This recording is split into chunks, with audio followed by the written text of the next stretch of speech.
Welcome to Dark X.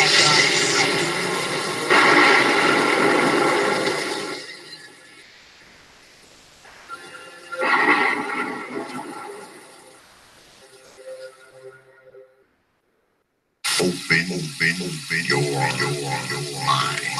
Dark Exodus.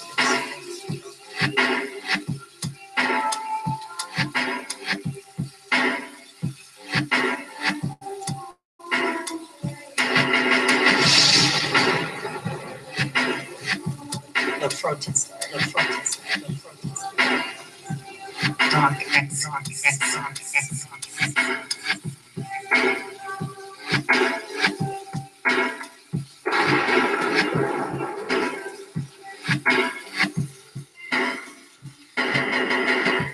Open your mind.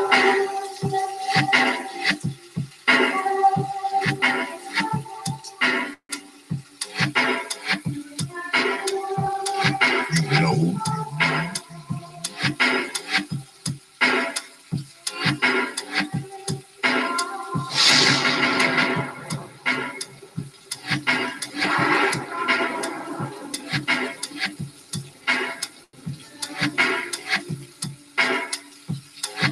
Yeah, X.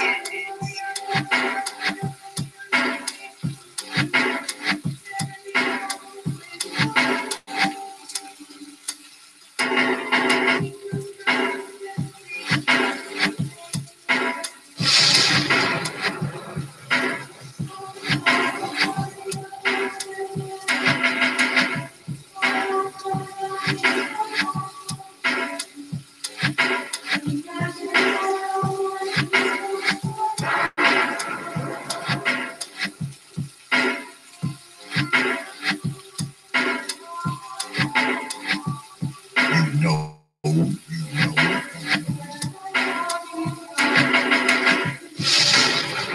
Dark X. You understand?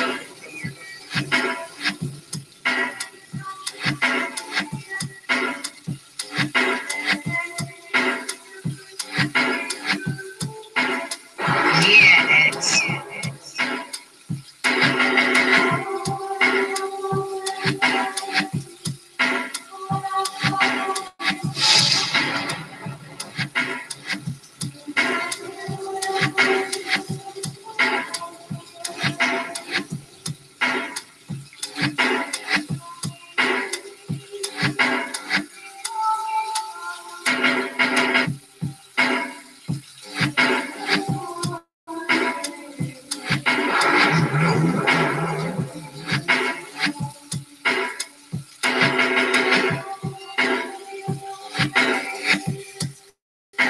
You understand?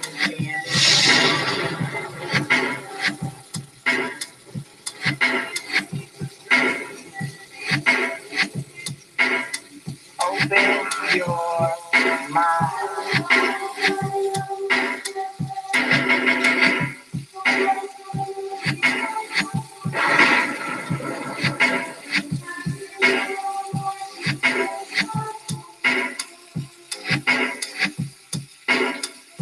Dark X. Yeah, X.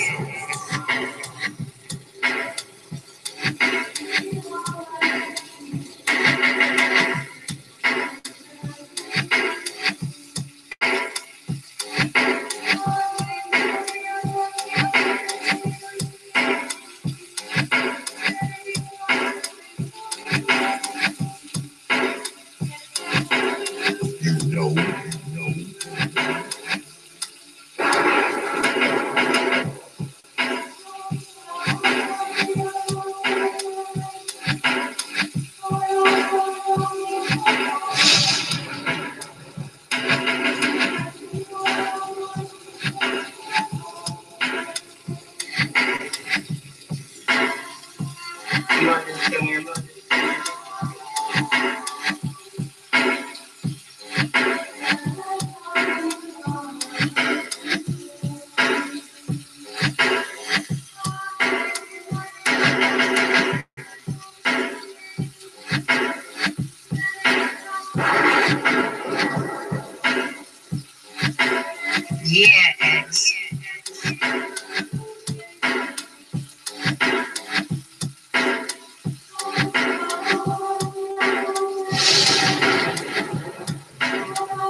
dark, dark.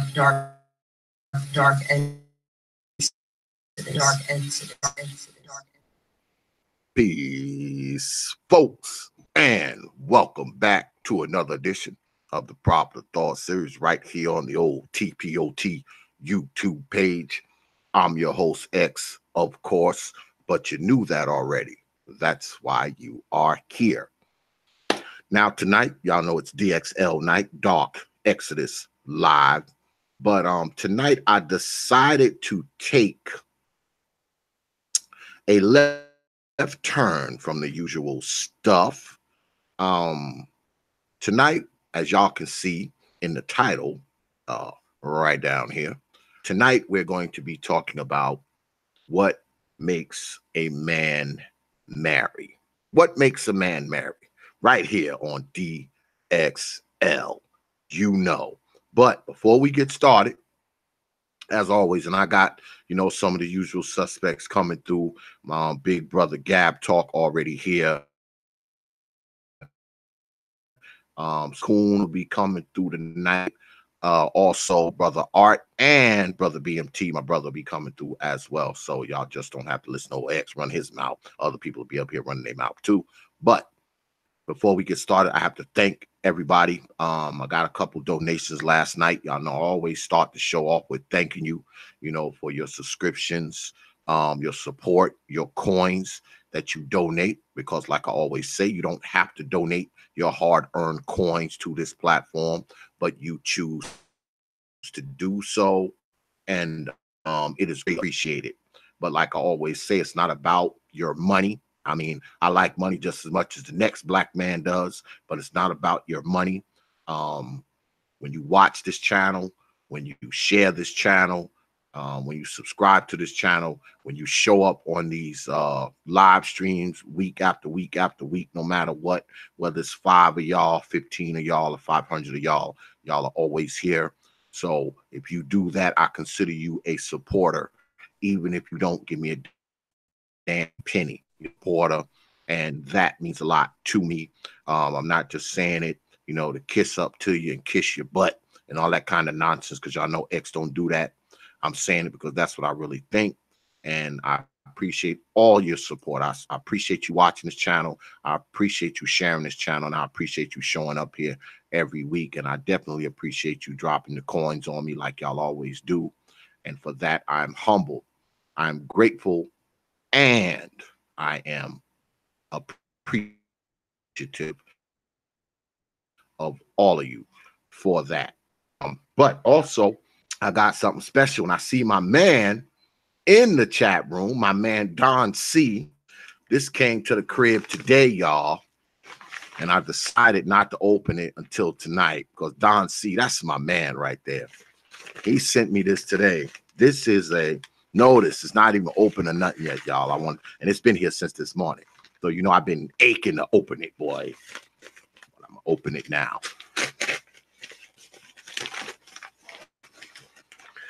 My man, Don C, speaking of supporters, my man, Don C, sent me this, y'all. Can y'all see that?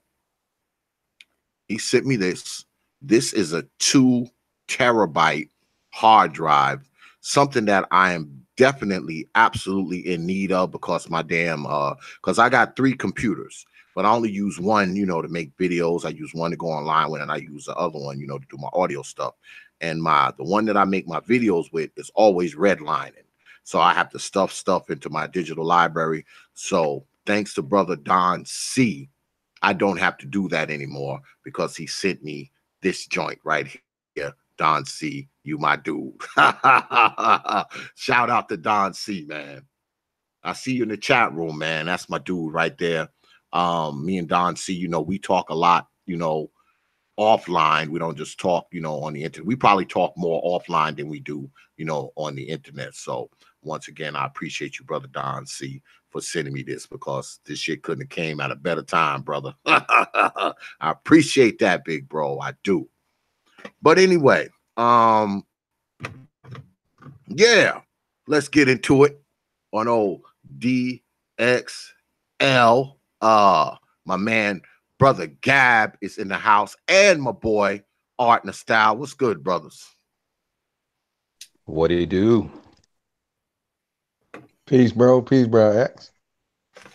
Yeah, man. I figured tonight, man, I would take a sharp left turn from the usual, talking point memos that goes on these old YouTube streets, if you will. And I'm a married man, and I've been married for 18 years. Actually, my anniversary is coming up next month, so I've been trying to stack my chips so I can do some special shit.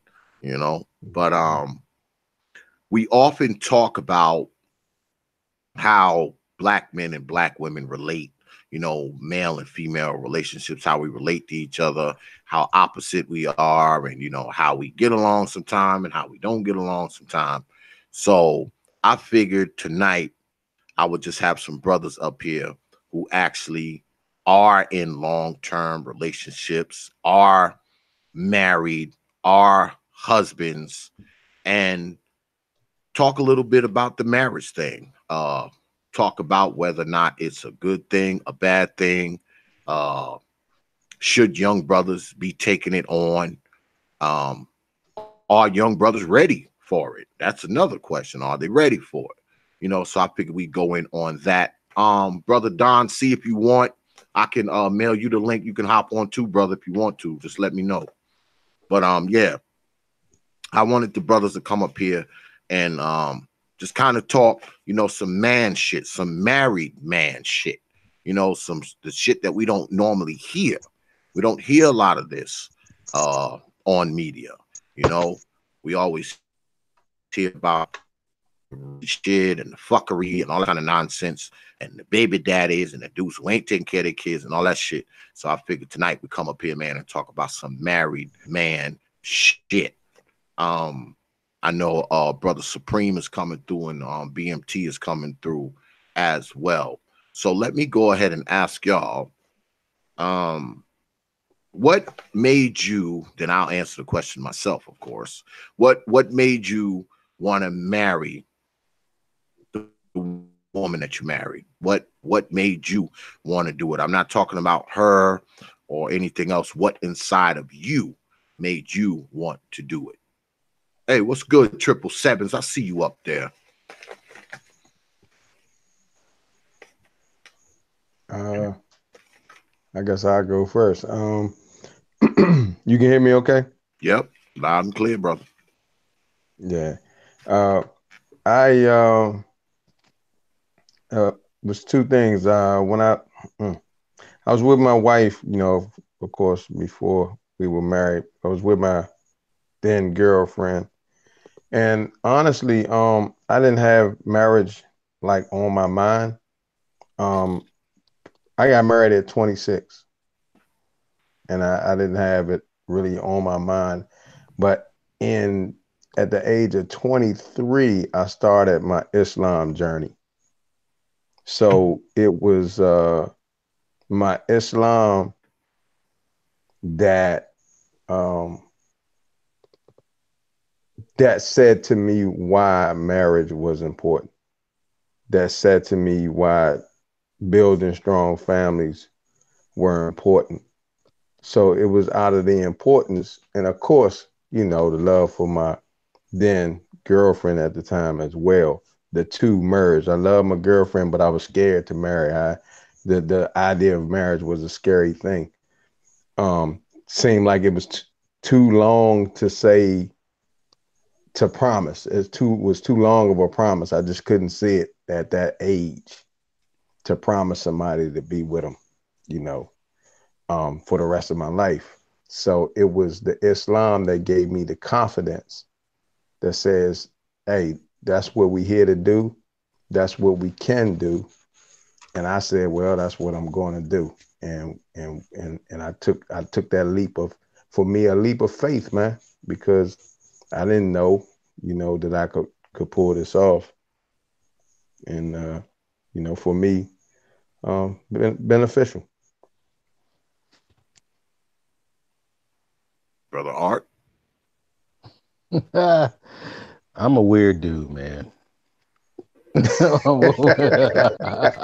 What the hell? I'm a weird Man, I always planned on getting married ever since I was in high school. I wasn't trying to do all that Oh, player stuff and soak my everyone that I was with. I was always wondering, could this be the the one to marry? I was always like, even since my teens. So, and then I think probably because I got into the nation in my teens. So that was the mm-hmm, thing that kept me grounded. And mm-hmm, and and it kind of fit it fit my whole narrative of being a traditionalist. I always wanted to have, the whole wife and kids and picket fence bull crap and whatever. And so, in my journey, I just kept finding different things that kind of fit it. So Islam was the closest because it was hella strict at the time. yeah, And, when I found out about the MGT, I'm like, okay, this is it. So I held out for MGT. And don't get me wrong, I did date before that.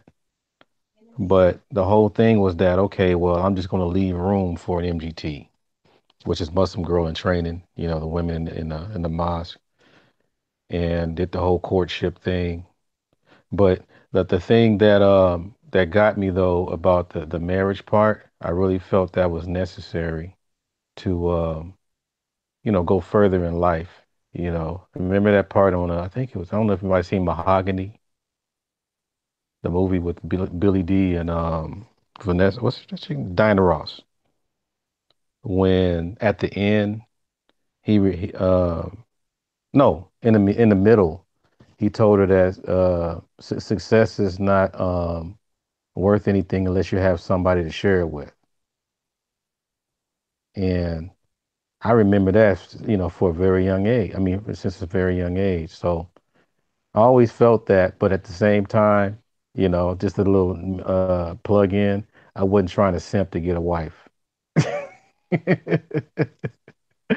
you know, so that's just something to let people know you don't have to simp to get a wife. Just be straightforward. But yeah, I mean the wife thing, and I stumbled on my first one and wind up picking it back up in my second one. So I know if you want to go into those kind of things further into the discussion, and so be it. But yeah, I always felt it's very necessary. Yeah, well, me, the reason why when I was a young guy, I wasn't really thinking about marriage, but I knew marriage was something that I was going to end up doing at some point, because I came from a married family. I mean, my parents had been married 56 years, when my father died. So, I mean, I've always been, part of a quote unquote nuclear family, coming up as a young child. So, um, I saw that as normal. Now, I didn't get married until I was 29, I believe. Yeah, I was about 29, 30 when me and my wife got married. And the reason why I married her is because she was different. I mean, when I met my wife, I was living by myself. I had left my ex, and I had a condo, and I was just like any other dude. The first 6, 7 months, I just took the time to kind of get myself together and shit. But once it hit the like month 8, I'm a dude. I'm living by myself. It's just me and my brother, and we had hoes galore. There's a bunch of hoes, just chasing hoes and hoes and hoes. That's all it was for like a long time. And then, when I met my wife, it was different. She was different from all the other women. I mean, everything about her was different. The way she moved, the way she carried herself, the way she acted towards me. Okay, the way she acted towards me, I had never seen that before. I didn't even see it from my ex. I didn't even see it from her. And her and I were together for like a while. I didn't see it from her. So, I started thinking, I said, damn, this might just be the one. Um, but I told her to that if we were together, if we were together for 2 years, we would get married. That's what I told her. Like in the beginning, I was like, we ain't gonna do this long term. You and I, do, we together 2 years. We just gonna get married. And she went for that. She was like, okay. She was like, okay. And when the 2 years came, I mean, I was ready. She was ready. And because we didn't move in together or anything like that, until we got married, she kept her place, I kept mine. We'd spend nights and stuff like that, over each other's places. But, we didn't move in together until we were married. So, we went through the whole steps. I guess that's from my background too, because I got a background in religion, I got a background in the NOI, I got a background in Islam, being a Muslim. So I tried to do it the right way, because I've always been taught that if you start off wrong, it'll end up wrong. So this time I wanted to just start off right, because I started off wrong with my ex. We just jumped right in, start living together, and all this kind of old nonsense. So I didn't want to do it like that this time. And I felt like if, we were together for 2 years, we would go ahead and just get married. And to be honest, when I got married, I automatically understood that my life was going to get better. I knew my life was going to improve. I knew we was going to be doing big shit. I knew we was going to be doing big things. I just knew all of that, because I don't think marriage is just a love thing. It's not just emotional and all that. I think it's somewhat of an economical kind of, an economic contract as well. And I knew that, once her and I were together, I knew things would be better, not just for me, but also for her. Because I knew what kind of life I wanted to have. She knew what kind of life she wanted to have, and those things meshed. So we knew we were going to be able to do that together. So that's what kind of, got me, and also, coming from, married parents. So it was like, it was in the cards for me, I would say. Brother BMT in the house, man. You want to wrangle that question too? Did you get a question, Brother BMT? What's the question? What made you want to get married? I knew what wanted to make me get married. I grew tired.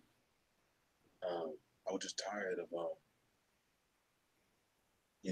the struggle of fighting and wondering somebody gonna really have my back.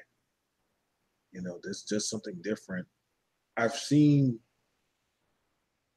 love before, but I never see. But the last time I seen it was with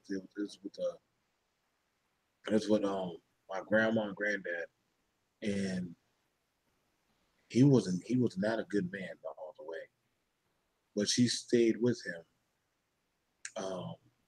to his dying breath. He had lung cancer, and I was like, damn, that's some loyalty. I said, where do you find that? She said, you got to just find that one. And again, like, my backstory, I just wanted somebody for me, something that matched me. And, I worked hard, and I made money, and I traveled, but I never had a proper outlet of someone to confide to. And the thing about it is, Black men, we naturally, when we in our closed chambers, we confide to our woman. We actually do. And I wanted that. I wanted that secret chamber I could confide to my woman. So that's why I wanted that, you know what I'm saying? I wanted that thing to carry my legacy. I wanted my woman to carry my legacy. So that's why I wanted to get married, brother. I'm gonna be right here. She even bought me a roller. So do you brothers think that, because my man Jay Shine, he says this all the time, and he tells me this shit all the time when we talk. He says it on the air too. He's like, man, you're the last married nigga, X. So let me ask you, brothers, do you think that marriage for for black folks, as far as black men are concerned, do you think that that's a dead issue with, with what we hear, on the internet and media and everything, and how everybody kind of discourages marriage? Do you brothers believe that marriage is a dead institution as far as we're concerned? Go ahead, Art. Um, I don't think so. I think that's probably the antidote. But the problem is, people have to be willing to read the instructions. You can't just go willy nilly, because most of the time you get these surprises and you start blaming people. And some of your instructions are your elders. Some of your instructions are experiences. Some of your instructions are things that work well, but people are ignoring it. I mean, that's why when you hear this stuff on, the YouTubes and people in your neighborhoods and things like that, most of the time, if you listen to them well enough, you know that they didn't really do enough research to see what worked and what didn't. So until they take the time to do that, that's when those things would really you know work itself out. And I think we're seeing it a little bit, because you do hear people talking about that, how marriage is not just about love, but it's a business move, and you're able to put all of your resources together. I mean, let's just keep it real. The government, when you if you want to, I don't know about shut down the government, but if you're not really getting anything from the government and you're keeping the money in the family, then that's when you start getting your freedom. You're on your way. I'm done. Yeah, I think it's not a dead institution at all. I think the brothers and I think the black family is going through a period where it's finding out that it has to return or readjust itself to that of strong families. Um, After we get through the pain, after I think that's the purpose of some of what we're watching. The gender war is the war for each other, the war of what the culture should look like. That's what the fight is telling me. We're interested in laying the groundwork for strong families. So it sounds like we're not interested right now in the interim because of the pain involved in this new birthing procedure, which is the birth of the new black man and woman. So while it looks like chaotic, while it looks like we're not interested, I believe the reality is that we are very much interested. But what we're interested in is in the beauty of it all, and we're trying to cleanse and wash the dirt of it all away. So I think we're witnessing, because I was very unaware of what was going on for a while. I was in such somewhat of a marital bliss, uh, heaven, if you will, to a certain extent. Um, Blue pill heaven, though. The red pill reminded me that it's brothers out here that have not gotten to a certain place, and it let me know, hey, I'm not exactly where I thought I was either.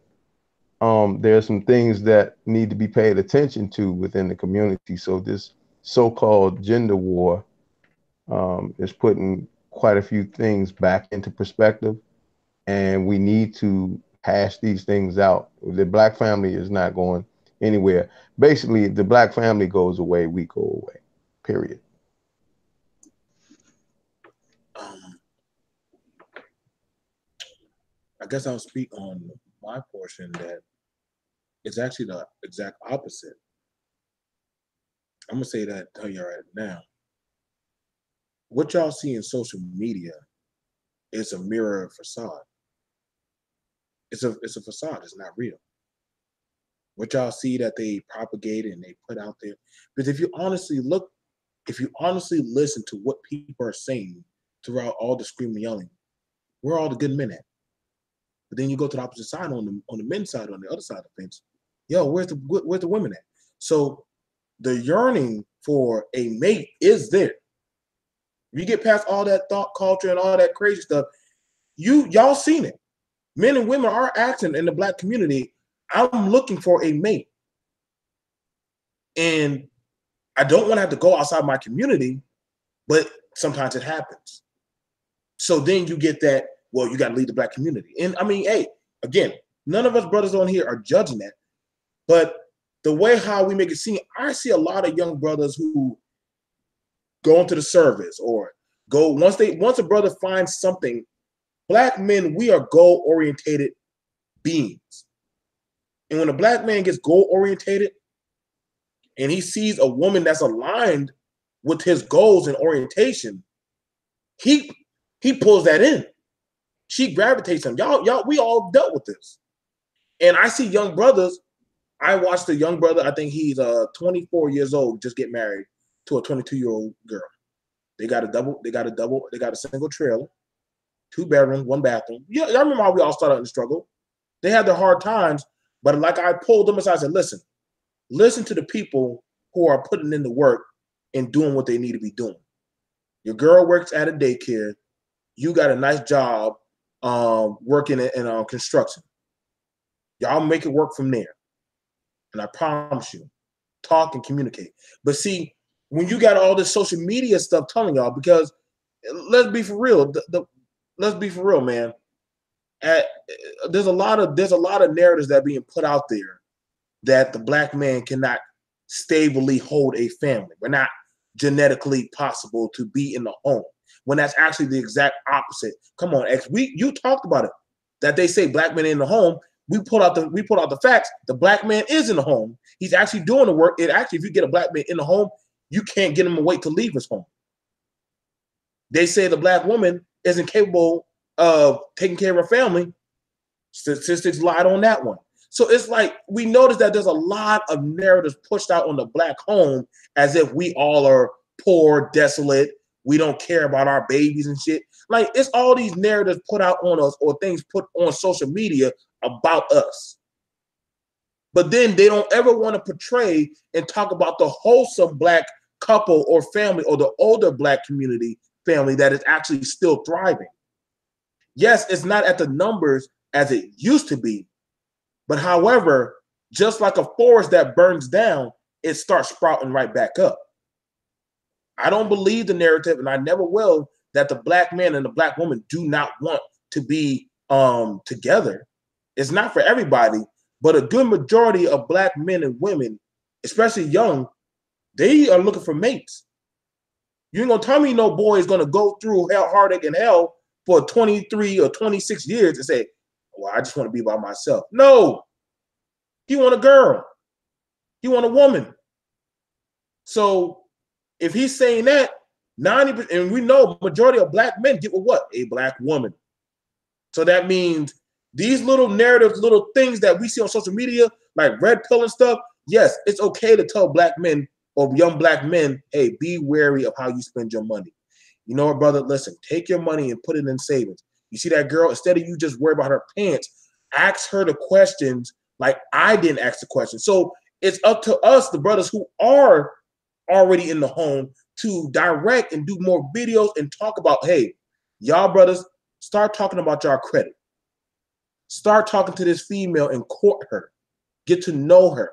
It took me 2 years before I married mine. It took me 2 years. I asked her woulda, shoulda, coulda, and all kind of does. We had to do that. So you gotta do a whole resume check, man, before you take that woman on. But as you should. And we as men, some of these young boys, some of them, they don't get the tutelage, but they figure it out. And they figure it out, or they feel their way through the darkness. But other brothers, they need help. And then we got a lot of other men that going around telling them, oh, that bitch don't get it together. Leave her. Hold on. You don't even got a family. Why you trying to break up something because you don't got it? So we got to be careful of that. So I'm gonna leave it right there, X.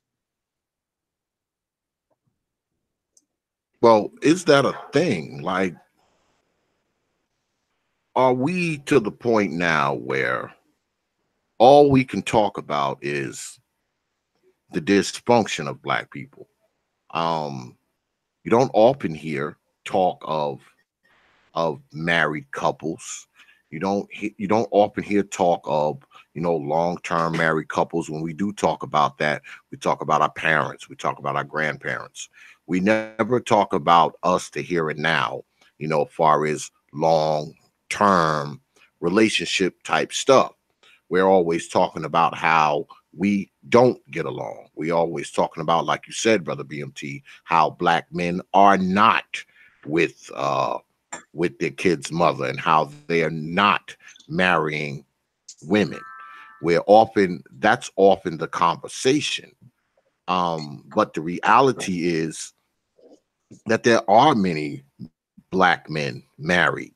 There are many black men who are married and are in long-term marriages. They have raised their children. I mean, I'm one of them. I mean, my children are all adults now. Thank God. I don't got to take care of they black asses no more. But these stories exist. But if you listen to media, you would think none of this exists. You would think that all women are baby mamas. You would think that all black men are deadbeat dads. You would think that all children are illegitimate. You would think that we all living on Struggle Mountain. I mean, some of the narratives that come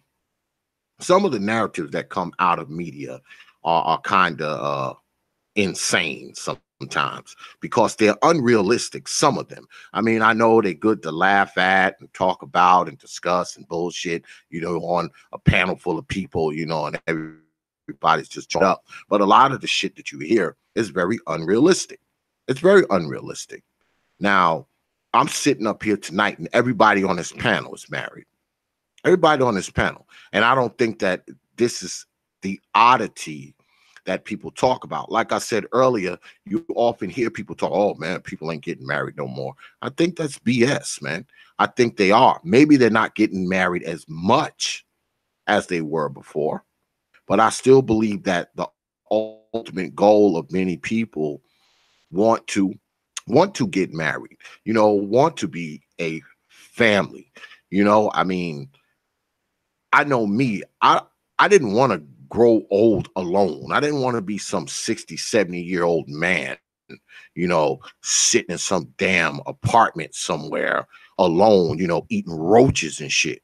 So I didn't want that for myself. And I'm sure no one wants it. I mean, you hear people say it all, oh man, I don't mind being alone. Yeah, you probably don't mind it, but you probably would mind it less if it was somebody there to be around your black ass. If it was somebody there, to come home to, if it was somebody there to talk about your day with. I mean, all that shit matters, man. Now, brothers will say that, that's simp shit. That's the blue pill simp shit. But when it comes to my woman, I guess I am a simp, because guess what? I buy her cars. I give her money. I let her use my shit. I let her drive my shit. I mean, so I guess I'm a simp. But for my simping, this is what I get in return. She keeps my house. She cooks my food. She does my laundry. And guess what else she does? Bends over my goddamn couch when needed. So all that happens for my simping. That's what I get in return for my simping. So it's not a bad deal. It's not a bad deal at all. And not only that, she has a person who can stand in for her when needed. You'll never hear a married woman talking about how black men don't protect them. You know why? Because when she's married, she's under a black man's crest. She got a nigga at the crib she can come and get. She got a nigga she can hit on the iPhone and say, hey, you need to come here. See, she got that. So she's exempt from all those other talking points. So it doesn't just work for the brother. It also works for them. Now, you will hear people, dissuade that whole argument as well. And that's fine. That's what they think and feel. That's fine. but you can't tell me, okay, especially someone who's in our age bracket, okay? I mean, maybe when you're young, you know, you're 20, you're 30, it's all good. Once you start getting 40 and 50 and all that shit, you can't sit up here and tell me you'd rather be sitting in a house by your damn self all the time. But let me ask you, brothers, this. Do you think the whole narrative about black people not wanting to get married, do you think that narrative is pushed more by brothers or by women? Who do you think pushes that narrative more? I think it's both. You know, it sounds like it's from both. And just going back in my situation, you know, when me and my first wife was married, her sisters weren't doing too well in their relationships. And the thing was, at first, she used to brag about how good things were. And I used to overhear every now and then, like, man, that sounds too good. Something must be wrong. And then later on, she started, you know, repeating the talking points and so on. But the main thing is that I think that just the fact that somebody is not happy, they have a louder voice. And sometimes it works on the people that are happy or have a potential future to be happy. So I think most of the time is based on the misery. It's almost like, remember the Tea Party?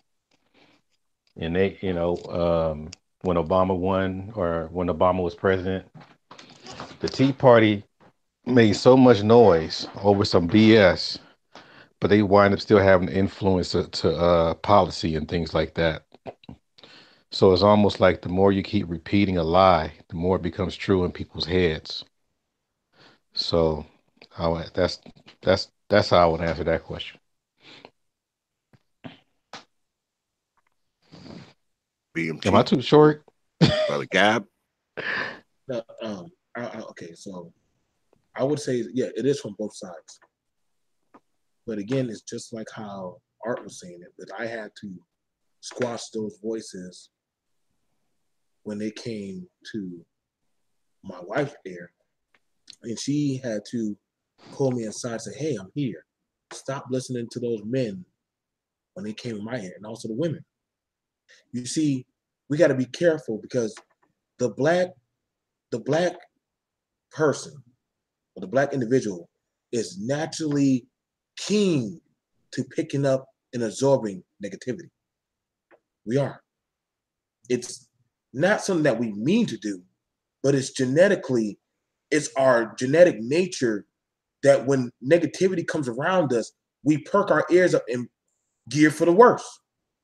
So we can have something good in front of us, but let's be for real.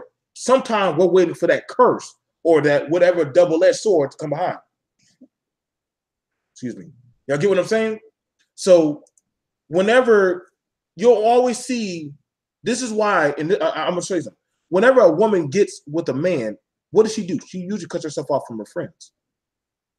She has to, because she understands that that influence of those friends around her may A, they're looking to see a weakness in the cracks of her marriage, or B, they're going to say something that might sway her from you, from your discipline.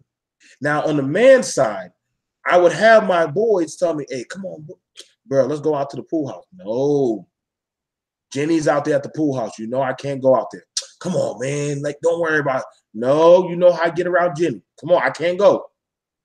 Come on, man. They got free crab legs out there tonight. No, bro. You know that's how we always get started up. So as a man, you're gonna have temptation. It's like somehow when a black man gets married, all of a sudden his stock value just shoots up. Like all the women who weren't talking to you before, all of a sudden they want to talk to you because they see the potential what you bring to just that one woman. So if they can see a weakness in that, they will try to pull you from that. The men, on the other hand, they see that if I can't have it, or why should he have it? And this is something that is very true that we're seeing a lot on the black YouTube channels. A lot of people talking about relationships, but they're not putting in the work of relationships. a lot of people talking about experiences of bad experiences, but we hardly ever hear them talk about the good experiences. And see, what I'm seeing is that at that point, it's time for us to start turning off them channels or start lowering down the volume. Because if you can't give me no instructive information on how I can fix or move forward, I need to go find a brother like Gab that is going to tell me, listen, brother, I know you and your woman got to an argument, but you don't need to be going to that girl and telling her your problems at work. You need to go to your woman and talk to your problems. See, that's something a man will tell another young man. Trust me, I've been there now. Oh, I had the nice little Jenny at the doggone work site. Oh, what's your problem, baby? You know, feeling on your hand and shit, make you feel good. I've had the brothers who told me, like, man, leave that girl. But in the same sense, they don't mind helping my woman cut her grass. I'm like, nigga, what you doing? Because if they see weakness and they don't have to put in the work that we had to put in the work for our relationship, they will take it. They may talk that red pill shit, but they don't mind playing that blue pill shit to take what you got when you leave. I'm talking some real shit tonight. So we got to be very wary that a lot of people they'll talk bad about it. You know, I wouldn't mess with no goddamn dusty Negro, but then you get pregnant by one. I wouldn't mess with none of these ratchet bitches, but yet you got 2 baby mamas by one. So it's like they don't practice what they preach, but they want you to follow their narrative. My woman bought me a nice goddamn robe, $40. I ain't never had a robe in my life. But she said, baby, I just want you to feel nice when you do your shows. I said, damn it. I'm gonna wear this shit. This shit made me feel good. But she want me to feel good. I don't understand why our people would not want us to feel positive or have someone to love you. When you start getting older, you start saying, yo, I want somebody to have my back. I love my boys, but ain't nothing like the feel of a woman at night rubbing your back. Y'all know what I'm saying? All right, I give it over to Gab. Oh yeah, man, absolutely. Y'all said some great stuff, man. But this self-hatred, it's going to dissolve, man. What was X? What was your question? I've been listening to them and lost the original question. I believe I asked who pushes the narrative more of us not wanting to marry, males or females. Oh, okay, My yeah. society. Yeah, right now, like I said from the very beginning, I think both people are pushing the narrative that we like they don't want marriage no more. You got movements that have lost dude, really this is a loss of faith, man. It's almost like leaving religion. So when you left religion, this is where I always go back and reference it a little bit. I know it hurts some of y'all who don't like believing in nothing no more feelings, but when you throw out things that have structure to them, you tend to throw everything out that came with it. So marriage in a lot of our minds came with, you know, the Abrahamic faith traditions. You know what I mean? So when you said, man, the hell with that, that destroyed our lives, that white folks used all of these things against us, and you're no longer dissecting, you're not being surgical, you're not holding on to what might have some good in it for you, some portions of things that have something good in it for you. So you OD or you throw everything out. And so right now it's similar to red pill understanding or manosphere understanding, where I believe some brothers are overdosing on some aspects of what the manosphere represents. The red pill is a good pill, but you can overdose on some of the rhetoric that comes along with it. It's not all pure. It's always some brother adding his shit into what that originally was supposed to be. So people are here again, the sisters are doing nothing to me but following it these days. The feminist movement I heard was the answer to something. They said it was the answer to, or am I saying the vice versa? Is the manosphere an answer to the feminist movement, or I don't remember which one came first. Antithesis. It's the antithesis of it, or the response. yeah, the Response to like response black to feminism. the. You're right. So, again, it's this back and forth thing. I think right now we're at a period where both people are pushing it, both of the sexes are pushing it.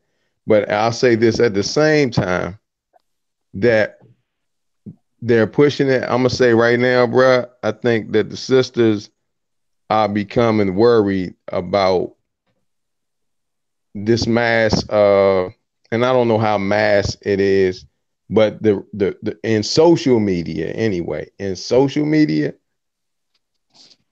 these sisters want to be with men. However, a lot of them want to be with men that they can control. Mm-hmm. So the fact that they can't, it's starting to sound like y'all are taking the control part away. They're throwing the threat out there to say, well, fuck it, I'm gonna go do this too. Then I'm gonna go be with these people too. Then, and so I don't, we get into this. What was first, the chicken or the egg? And all I'm saying to you tonight, man, is it's a phase in our rise. This is a phase. This too shall pass. We can't. We inseparable in my mind, bro. A nigga always gonna want his woman, man. He gonna want his woman, and she gonna want to be with him, dude. It's the shit that's in between. It's all of this pain, this hurt, this trash that been thrown in our well that we got to clean out. It's gonna take sane, sound men with love in their hearts, which will typically stem from people with families and shit. I might have stretched on that one. Somebody might be offended by that, but we are, a part of units. A family unit is you usually won't stay too long if you're not feeling no kind of love, you know. So those of us who are in a family structure, uh, we're going to have the patience because we go through the shit in our family. Everything that's going on in the Black community actually goes on within your family, but you toughed it out. Anybody that's been through it for in their marriage for a while, you done toughed out shit. You know what it is.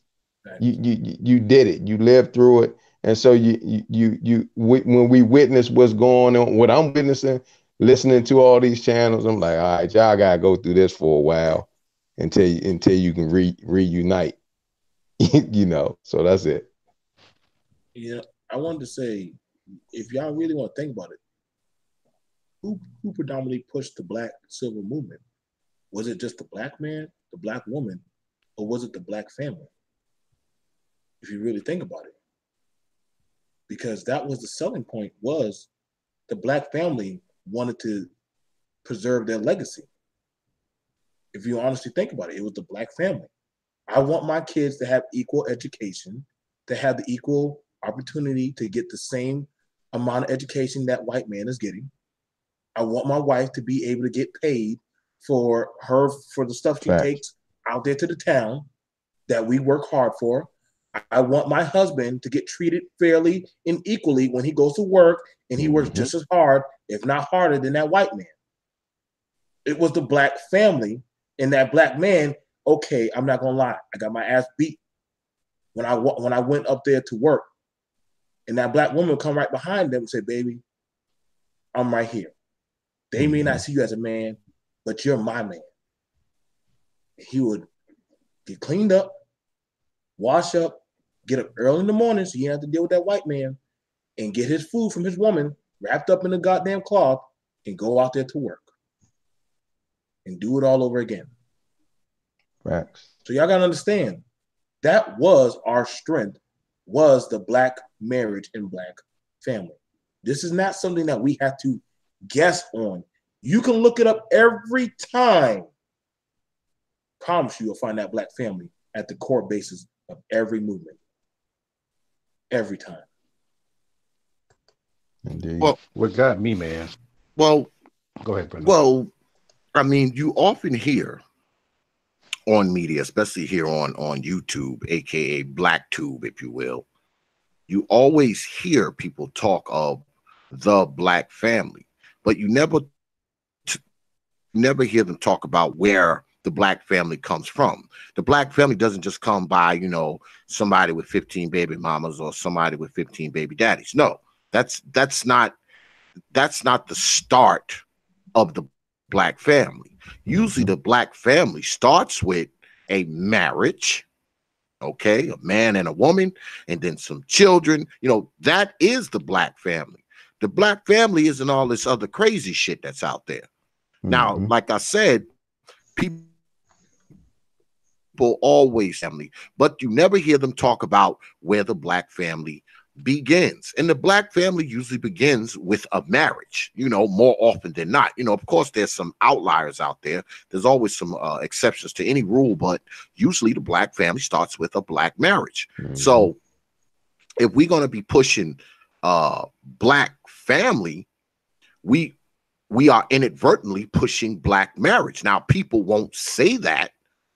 They won't say that because people have this thing where they want to disparage marriage.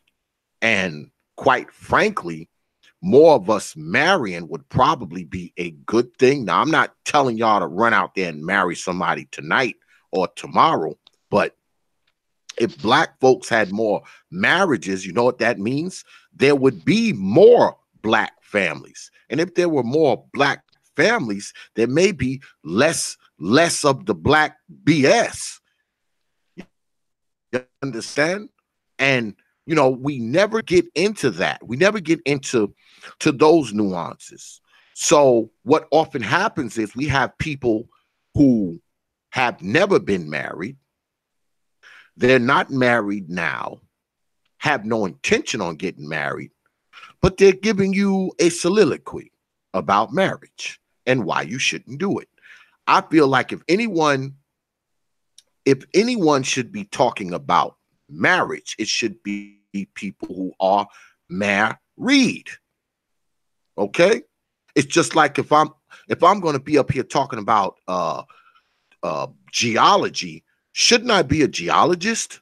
Right. I shouldn't be a freaking mechanical engineer up here telling you about geology. Mm-hmm. Okay? I shouldn't be up here telling you I shouldn't be up here telling you about dermatology unless I'm a dermatologist. So what I think often happens here on media is you got people who who have no experience. Okay. Now, mind you, you can talk about whatever the hell you want to talk about. But I think that a conversation comes out better when a person kind of speaks from some type of anecdotal experience, especially when you're talking about things that have to do with life.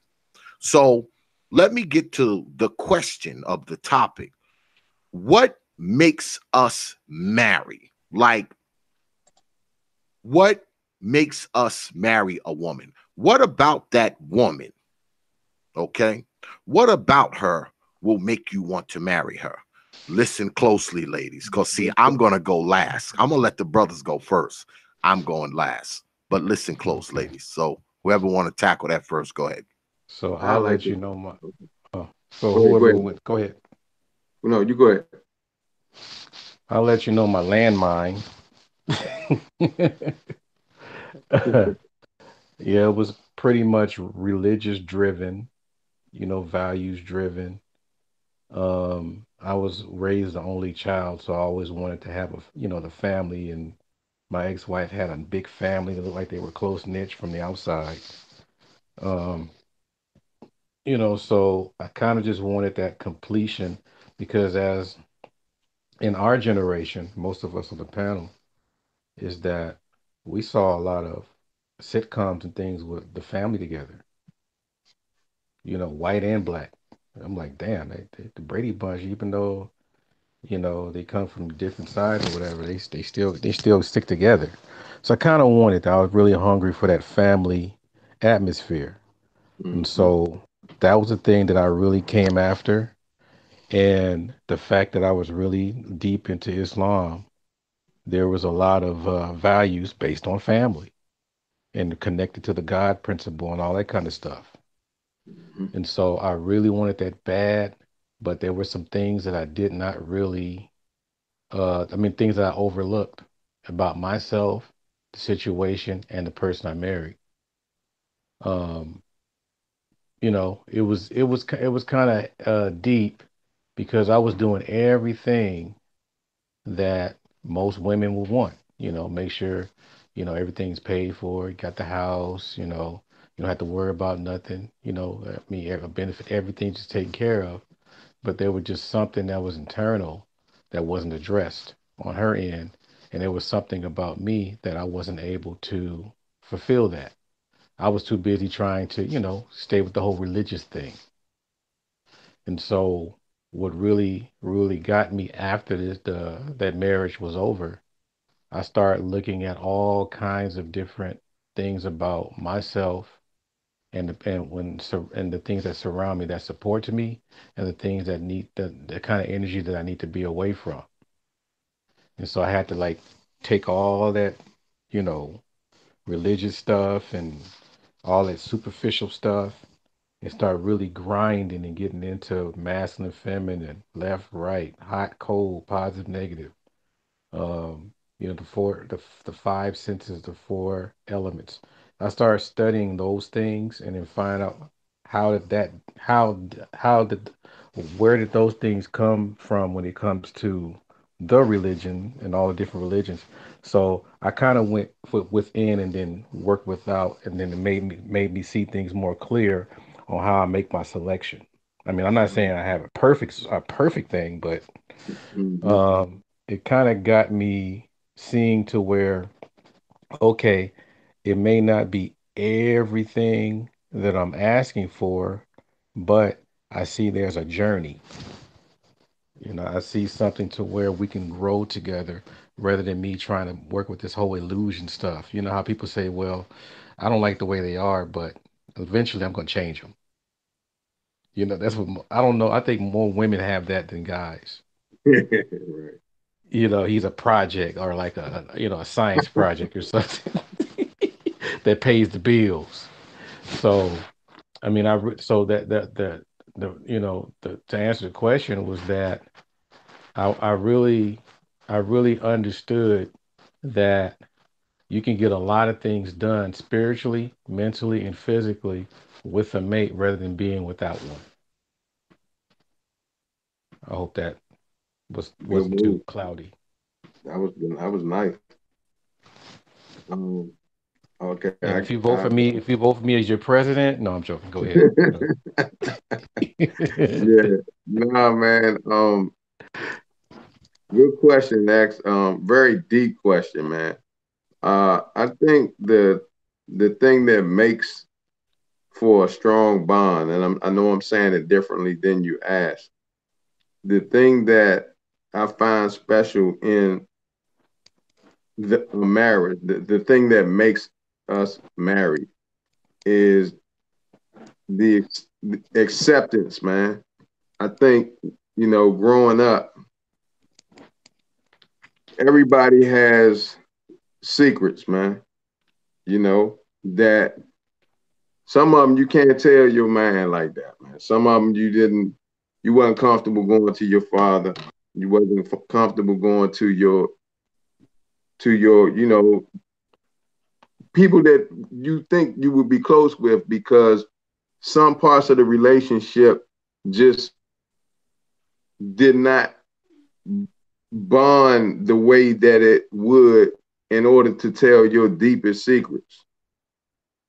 And the type of love that you get from your mate, your wife that you choose, the type of relationship that it becomes is one that you can share kind of almost and I'm saying almost because it's still shit that I you know, you afraid to say sometimes. And so when you find somebody that you can do that with and they still stay there, they still there. Because if you notice, most men put their wife through shit before they even decide that it's a girlfriend for them. You put your girlfriend through all this shit first, and if she stay, it must be the one.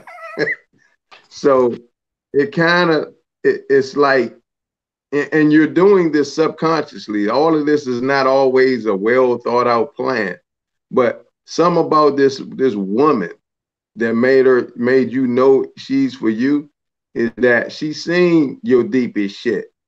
She's seen you simp out, or she's seen you do some rotten shit, and somehow she stayed, and either she added on to your bullshit and you know, walk with you in your bullshit, or she was the person that could pull you and get you to see the error of your ways. But a woman will bond herself to you. A real wife, she gonna bond herself to you fully and completely. A real wife, yet she is ride or die. You know what I'm saying? It takes courage to do this shit here, man. You know, and I think a lot of times we not given the credit.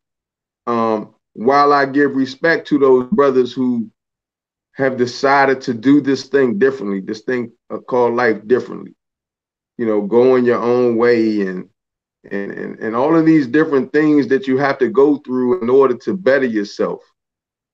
Respect to the brothers. But in a world where we are, in my eyes, in order to compete, we need strength in numbers. And those numbers are created through our unions and our bonds to one another. And that begins with your selection for a mate whom you will procreate with and connect to this community with.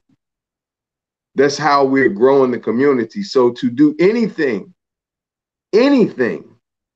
that affects that process, in my mind, though I will respect you, you're out of line. And it's as simple as that. Doesn't make me mad with you. It's just an acknowledge of what I consider facts. If you're not trying to grow the Black family and so on, I'm not saying that you have to, everybody has to get married and have these kids and stuff. If it's not in your heart, definitely don't do it because you're probably going to mess somebody's life up because you didn't want to be there. So respect to you.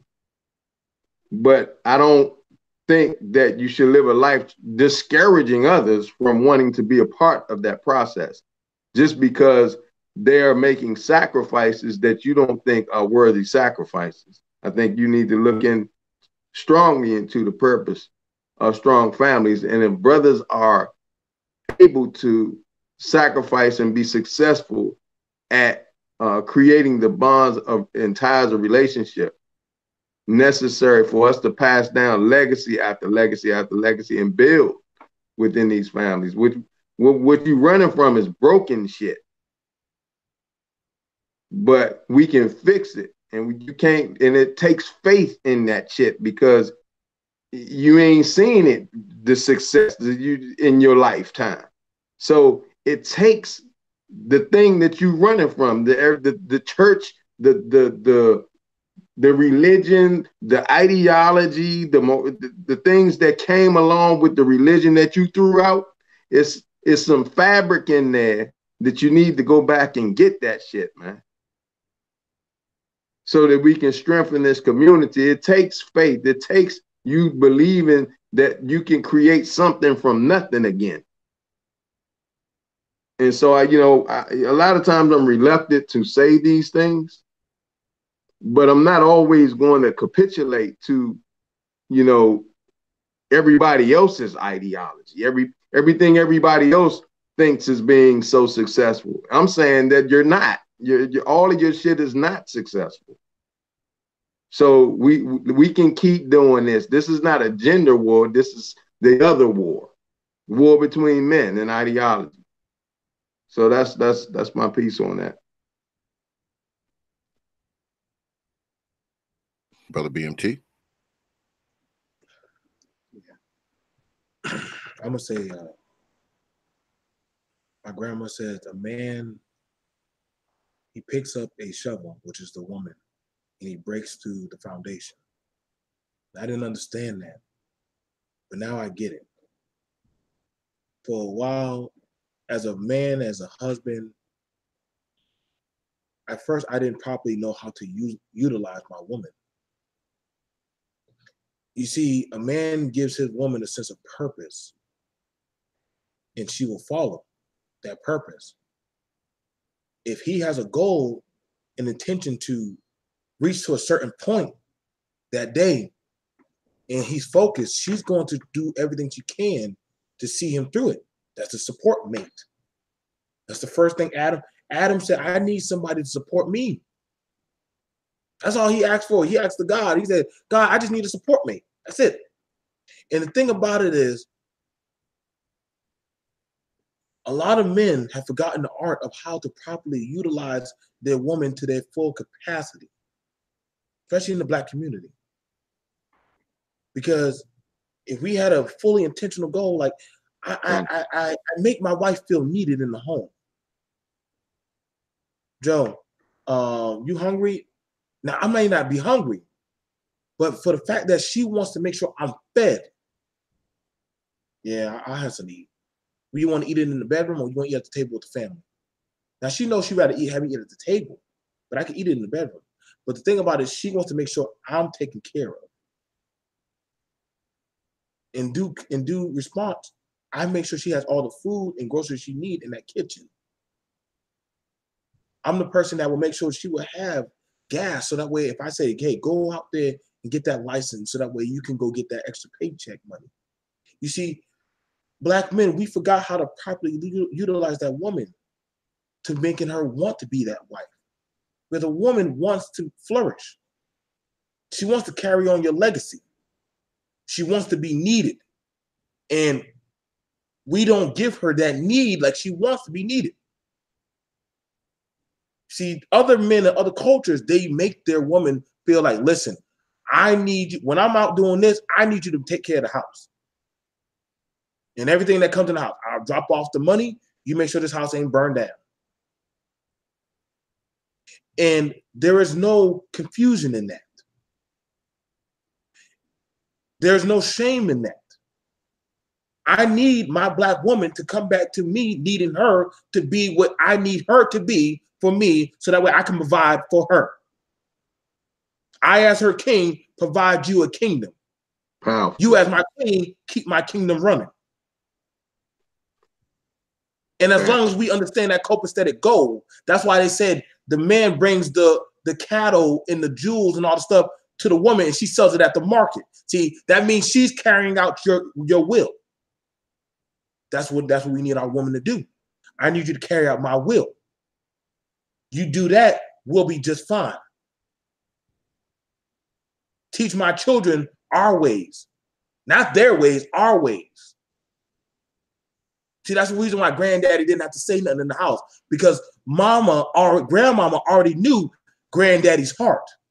If granddaddy had to talk, there was a disconnection in the ranks. So that means if granddaddy had to talk, that means he had to check you, but he'll have a talk with grandma in the back room. But it shouldn't have got that high up the ladder. That's why all they had to say, wait till your daddy get home.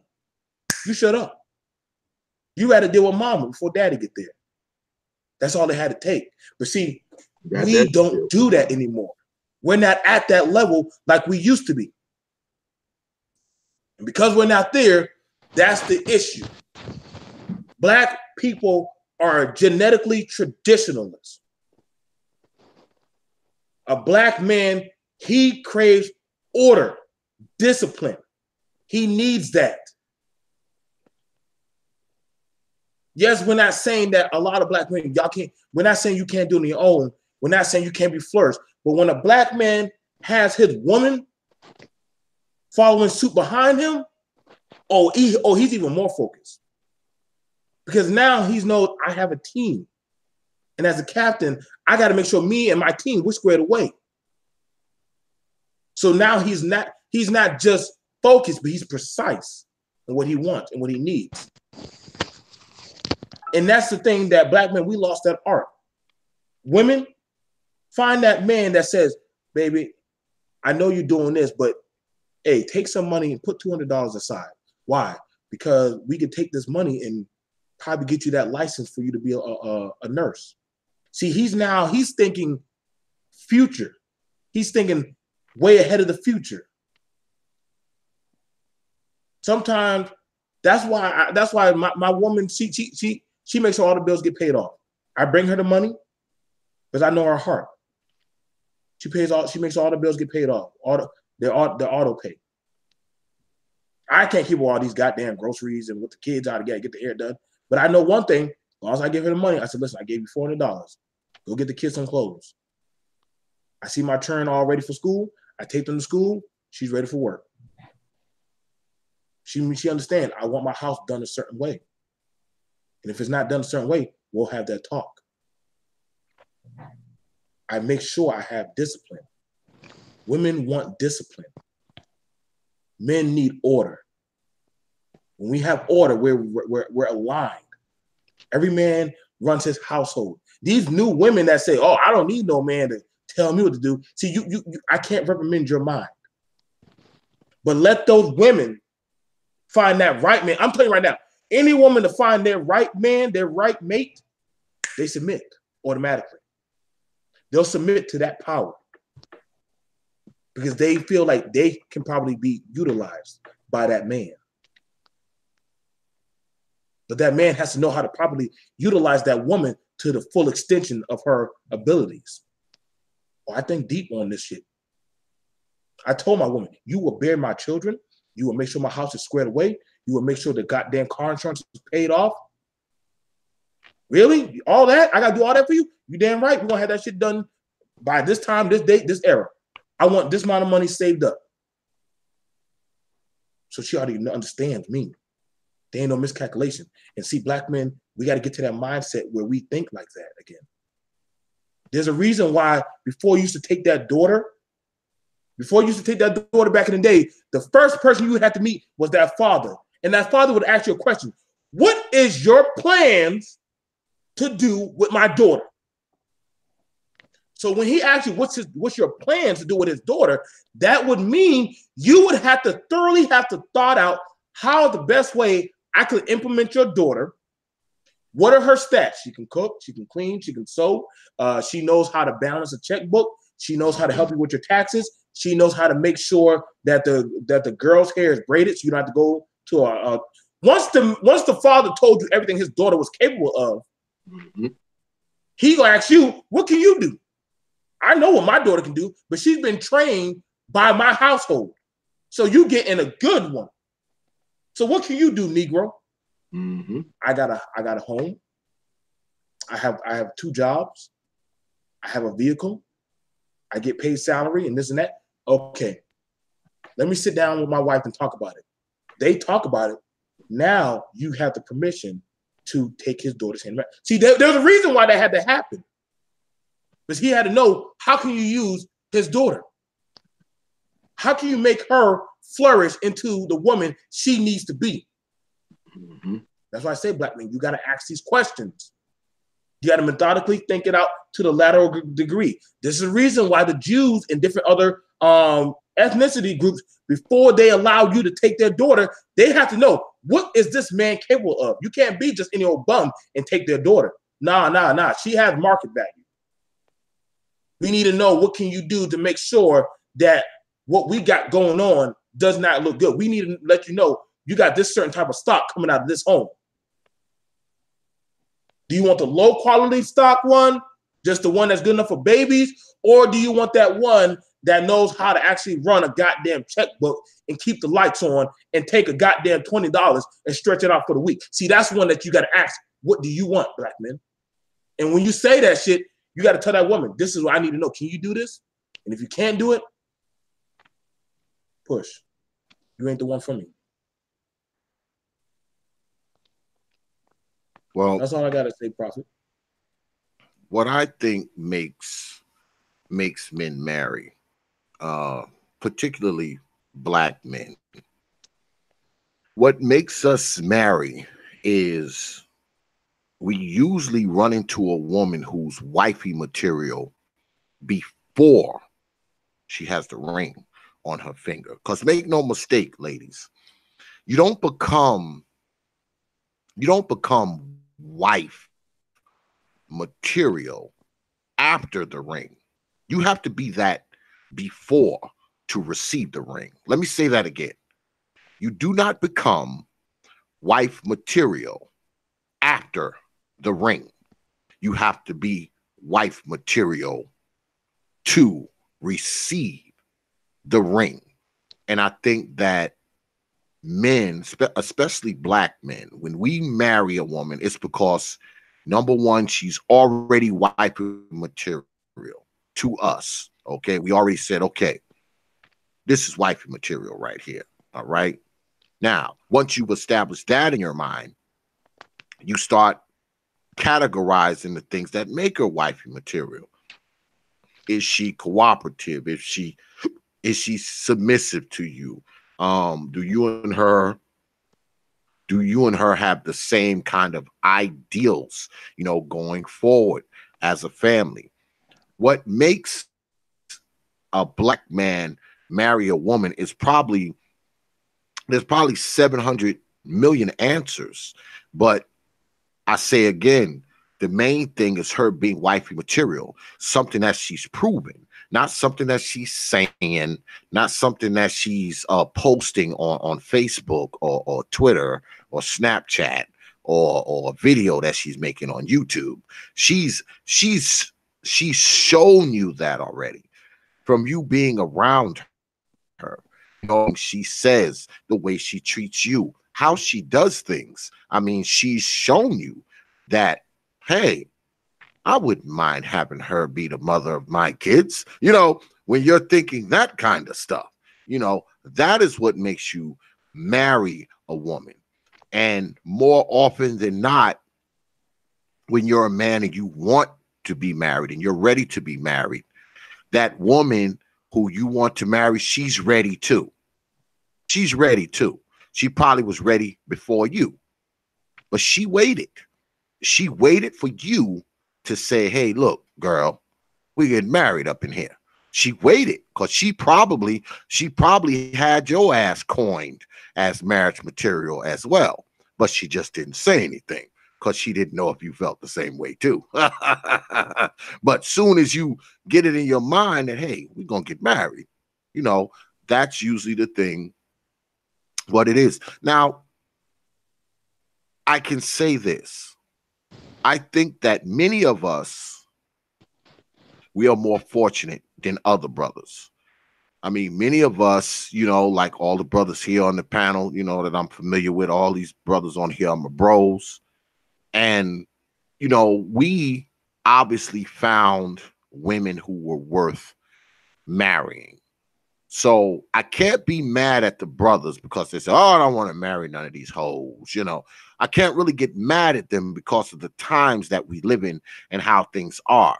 I mean, me, I've been out of the loop for a while. I mean, I've known my wife for 20 years. We've been married for 18. So I don't know what brothers go through per se because I'm out of the game, but I know what I see. Okay. Things aren't the same as they were 20 years ago. It probably was easier to find a decent wife 20 years ago as opposed to finding one now. But let me ask you, brothers, do you think that we as men, were we just fortunate and we were able to find that needle in a stack of needles, or are we overselling the fact that there are no marriageable women out there? Well, I can take a stab at it. I try not to get people to yawn or anything, but I think a lot of us, men and women, have to be very honest on the type of person that you're supposed to be with, based on the position that you're in your life. Mhm. You know, I mean, if you're not honest, because sometimes I hear things from the manosphere and even from some of the I guess called the witches council. No, I'm joking. But the women that say that men. Here's one of the biggest premise that I heard even in the late '80s and '90s is that on the woman's side, men are not really understanding to my needs and wants. They're not really sensitive on the things about me and blah blah blah. Where on the guy side, it was quite simple. She's not feminine enough. She's trying to be masculine. Think about those two dynamics as far as which one is going towards a nature and which one is more superficial from what the society wants you to follow into, right? And Mhm. so the thing that I really looked at was, okay, well, I had to make sure, I mean, going a little deep, as far as feminine, masculine, the type thing, or whatever, we own that. Masculinity, we own it. Is no negotiation about it. If you negotiate, people look at you sideways most of the time. Mhm. So therefore, we don't have time to share that because basically we grow with our masculinity because we're born with it. So matter of fact, the more we're into our masculinity, it's supposed to bring out the femininity in your other half. Mhm. You know, she's supposed to be the one that she can feel it. It's tingles, all that kind of shit, right? So and they'll let you know. They give you the little cute laugh and all that, just because your voice got deep, Right. all that little stuff, right? So I start understanding that okay, femininity is internal, masculinity is external. We're the physical vessels, they are the spiritual vessels. you know so we have, but we share it, but basically uh one dominates a department in the other. So Right. she has strengths in her spirituality, which is femininity. We have strength in our physicality, which is masculinity. So what got me really going, because some people got this instinctive, but me, I had to really start calculating and re-examining and re-evaluating that. Okay, I'm wondering, why are these chicks that keep coming around me that I'm cool with and are actually that I date, they always want to be that scratch your eyes out and feisty and raw, but fine as hell. And so I'm just sitting there like, and then later on, I start studying more. I think half of this stuff got some of this stuff from African spirituality with the 7 days. And I'm sitting there like, okay, well, I thought about it because I brought it up in three archetypes. I like that whole, Barbie doll type thing, but I just couldn't marry it. And Right. I'm not into getting baby. Oh, baby. I'm like, no, I'm good. I'm not into that. Laying on the shoulder and hell no. But, Mhm. remember that movie Love and Basketball? Yep. I had a girlfriend like that. I had a relationship like that without the college part. So I noticed, okay, well, and then and I started looking back. A lot of these feisty chicks they're coming around. Usually, when I say a certain thing, they melt like butter around me. They felt my energy, that whatever I said, it kept them safe in their femininity. Right. So I started looking at that like, okay, well, what is that Spider-Man thing with his uncle? He said, with great power comes great responsibility. So I said, okay, well, maybe being with a feminine warrior chick is not, what do you call it? Is not so bad. Don't get me wrong. I ain't walking down the aisle with Grace Jones, okay? But Right. but the whole thing was, okay, well, all right. So now I figured out, all right, now the attract the feminine energy that I attract. was a feminine warrior. So the fact that I would attract that, I have to look at that person being the personification of my spirit. So when I'm talking to her, I'm talking to the spirit within. If we are arguing, I'm arguing with myself. Mm, If I said something to her and I thought I said it right, but if for some reason her body language is wrong, so there was something wrong in my spirit when I said something that appeared not to be right. So I had to learn that, okay, every time there's an some kind of conflict or whatever, I had to keep looking in myself, in myself, in myself. And it's funny because it even goes down to your diet, the things on your mind, all those kind of things. She reflects that. mm, You know, she feels it, all those things. So when I started looking at that, it start to click. Everything start working out the way it's supposed to be. Now I know I'm breaking it down. I'm kind of boring, whatever. But the thing is that the thing is that some people put it this way: how bad do you want a successful relationship? Do you want to just happen by itself, or do you want to break out the books and go to seminars and study this stuff and make sure you get it down to a science? mm-hmm, You know, because we ain't getting younger, man. You know, and you want to enjoy life in your younger years. You don't want to be like 70 years old saying, "Oh, I finally got it." Hell,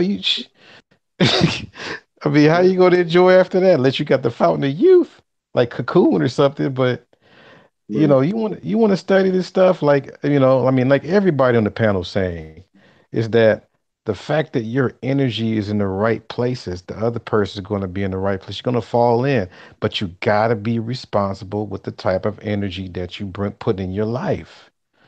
For example, say for example, if I did get that Barbie doll, that whole, Hello Kitty chick, that kind of, I don't want to mm-hmm, get my hands dirty.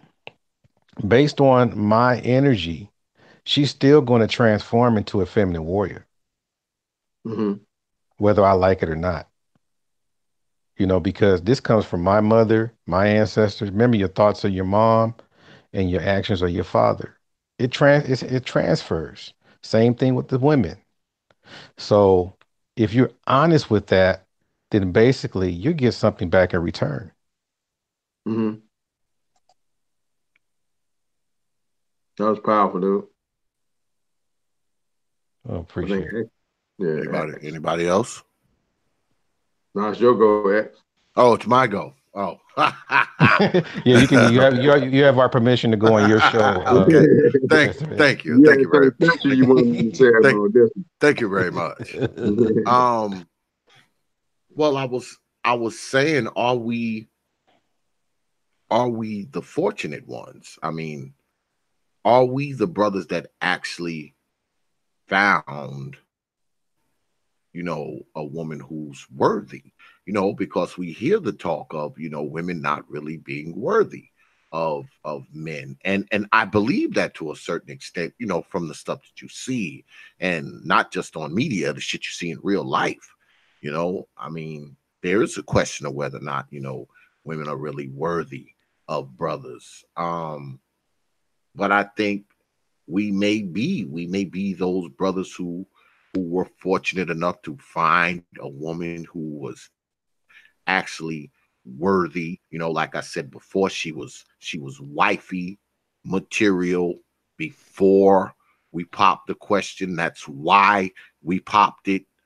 Um, she was we considered her our wife before she became our wife officially. Um, I think brothers, I think brothers have a tendency to, I think brothers have a tendency to paint with a broad brush.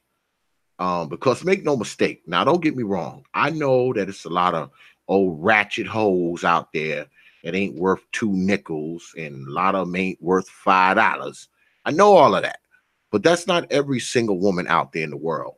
And I would never push that narrative that, you know, absolutely positively no woman is worthy of a black man. I would not push that narrative because it's not true.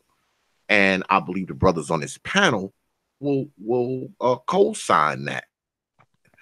But I say again, sometimes I think we kind of paint with a broad brush, and when we paint with that broad brush, we have a tendency to, not to use an old cliche, but we throw the baby out with the bathwater and shit. And I think oftentimes we're kind of misguided when we do that. I think it's a misguided decision to just think absolutely everybody is the same, to think that absolutely everybody thinks the same, feels the same. Um, every woman you encounter is just out to get your money and use you up and all that kind of shit. I just don't think that that's realistic to think that, and you have people pushing that narrative. So yes, I mean, not every single man is going to get married. Um, but I think that men that actually want some type the men who get married are men who want to build families. They are men who want to have this woman all to themselves. They are a man who believes in something bigger than just him, because you got to believe in more than just you if you get married to a woman. Okay, you're not just thinking about just you. All right, because if you're just thinking about just you, you're not going to marry anybody. You're gonna marry your damn sex doll or whatever the hell the brothers be talking about and shit. Yeah, All right, motherfuckers man. be talking about sex. Yeah, they be talking that sex doll shit. So you're gonna marry your sex doll if you're just thinking about you. So you're thinking about more than you, man. When you get married, With the kung fu grip. I'm sorry. Go ahead, man. yeah, the fucking blow up sex doll with the kung fu grip and shit. G.I. Jane, G.I. blow up Jane with the kung fu grip With a and shit. mask. Yeah, Stop right. it. That shit is crazy, man. Motherfuckers be really talking that sex doll shit too. Because and they this is the offended. thing. Yeah, Go ahead, bro. if you talk shit about it, if you talk shit about them sex dolls, shit, boy, them brothers get mad. Oh, Oh hell man, yeah. oh, don't be disparaging my doll. Yeah, you can't shame them. You can't shame them on that shit, man.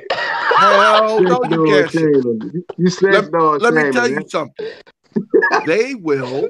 They will try to shame you for having a wife as opposed to having a sex doll. No, Because bullshit, no. they'll tell you having a sex doll is better. I've heard it. Yeah, I've heard man. it. That That is having in a Mix sex House. doll is better than having a real woman. Like, I don't know what kind of fucked up psychology that is. You mean to tell me you'd rather have a fucking piece of plastic and rubber with a face on it and a fake pussy as opposed to a real woman who can react and scream and suck your dick and all that kind of bullshit? I mean, you'd rather have a damn piece of plastic and rubber? I mean, come on, man, stupid. But anyway, I digress. The proper term is silicone. No, I'm joking. Yeah, I digress. But I think brothers have brothers like ourselves, we are fortunate because there's a lot of ratchet and fuckery and bullshit out there. I mean, we know that. So if you're a brother who has found a woman who's not about that, you are fortunate. You're fortunate because there's so much bullshit out there. If you found a woman who understands you, cooperates with you, y'all do things, mutually. She understands you as a man. You understand her as a woman. I mean, that's what it is. I would never let anybody, because you have people who will try to shame marriage. I mean, they're just we they'll hear just that a straight lot. shame. Yeah, they'll just straight freaking shame marriage. And see, that shit rolls off of me like water off a duck's back, because let me tell you something. My life improved when I got married. My life improved. My life didn't get worse. I wasn't worse off after getting married. You know, I look at the way I live now, I probably wouldn't be living this way if I wasn't married. You know, I'd be doing some other shit. I'd be one of those dudes getting up on here telling telling you how my sex doll work, shit like that. You know, giving you sex doll tips and shit and telling you where to order the motherfucker from. So, you know, I mean, it's just I just don't believe that, because I'll say again, we know that black families are the answer to a lot of the shit that goes on in black society. There's no denying that. And when I say family, I don't mean mama, 9 kids by 9 dudes. No, that to me, that's just not a family. It's just not. I'm talking about a family ran by a man, a competent man, a competent woman who understands that man's role in that family. And together, they raise those children into competent people. Okay? That's what I'm talking about when I say the black family. And I think the biggest problem with us is that we have this bastardized freaking view of family. We think a woman with 9 kids, we think that's a goddamn family. Right. That ain't no family, man. That's the Jacksons. Yeah, that's no family, man. It's not a family. We think it is, though. We think it is because see, we have we have taken up the narrative that black men in a family is optional. Okay, that's optional. Mm-hmm. In other words, when it's optional, you don't have to have it. You don't need it. And I think that's what skews our ideas and our ideology about Coffee. family. You Yeah. know, I Yeah. mean, men are expendable. It's like, you know, yeah, I'll get pumped up with all these babies and shit. And if I don't have a man around, so what? Because see, I'm the mama and the daddy, which is the dumbest statement I could ever hear a woman say.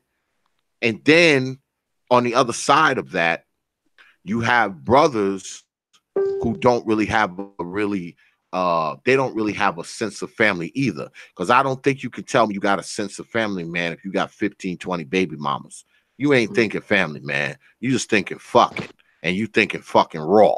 Okay?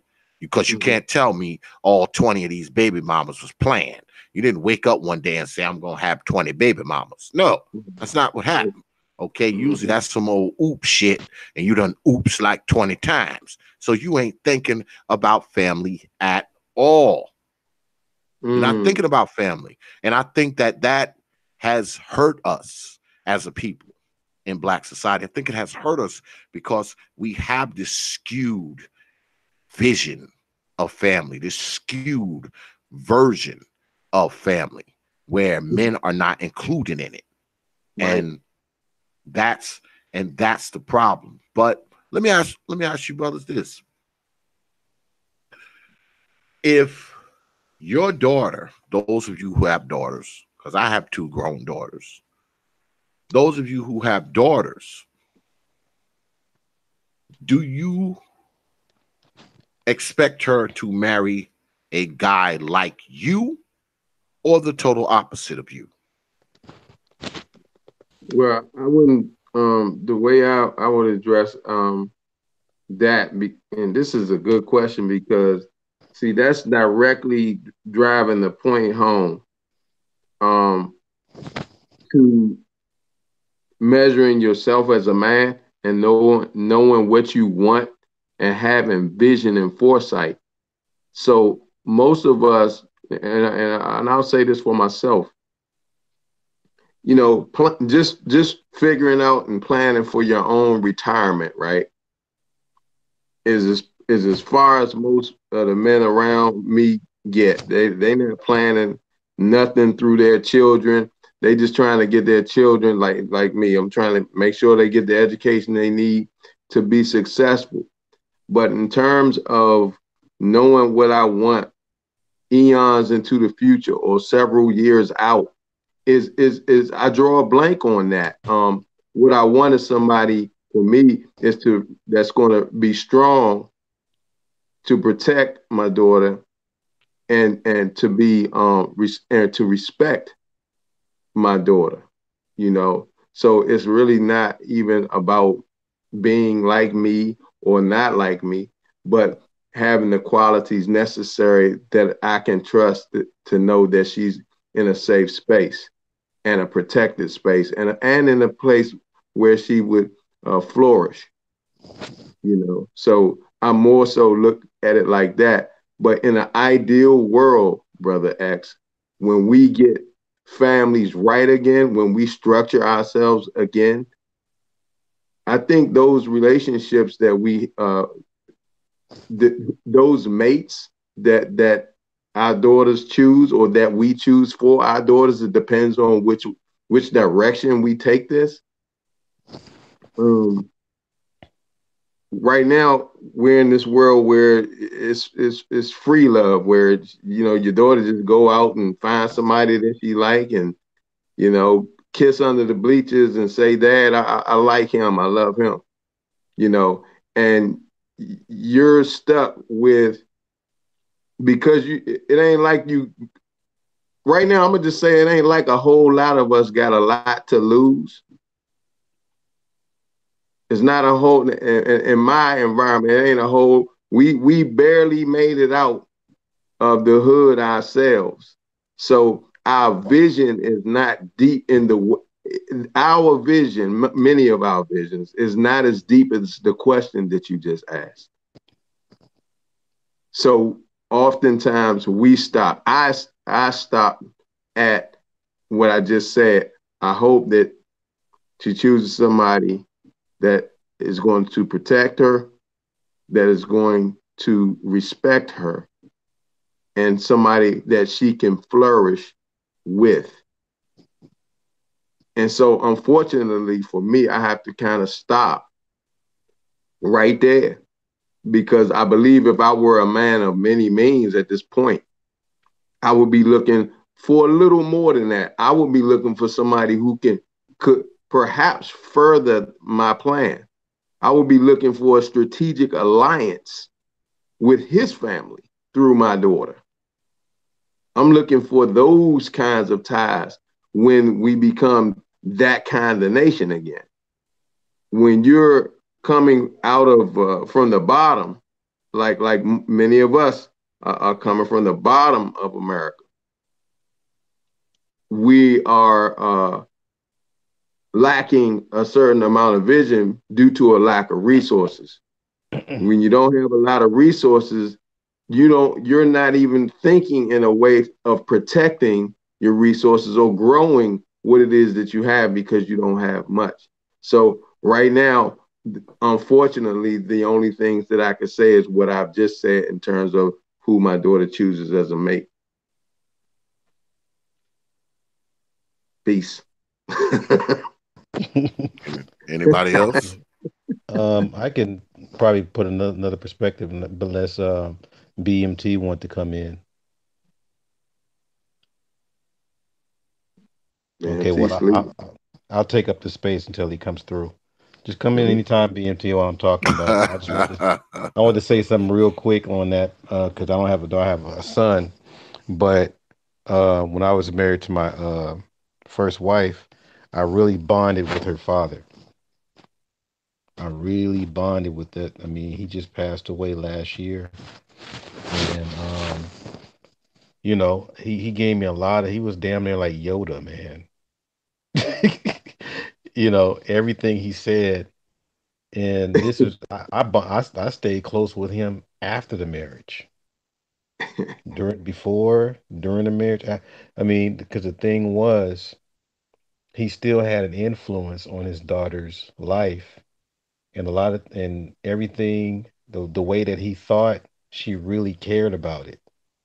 So I think, from what I gathered from what she was telling me over, a while, back then, I did remind her of her father,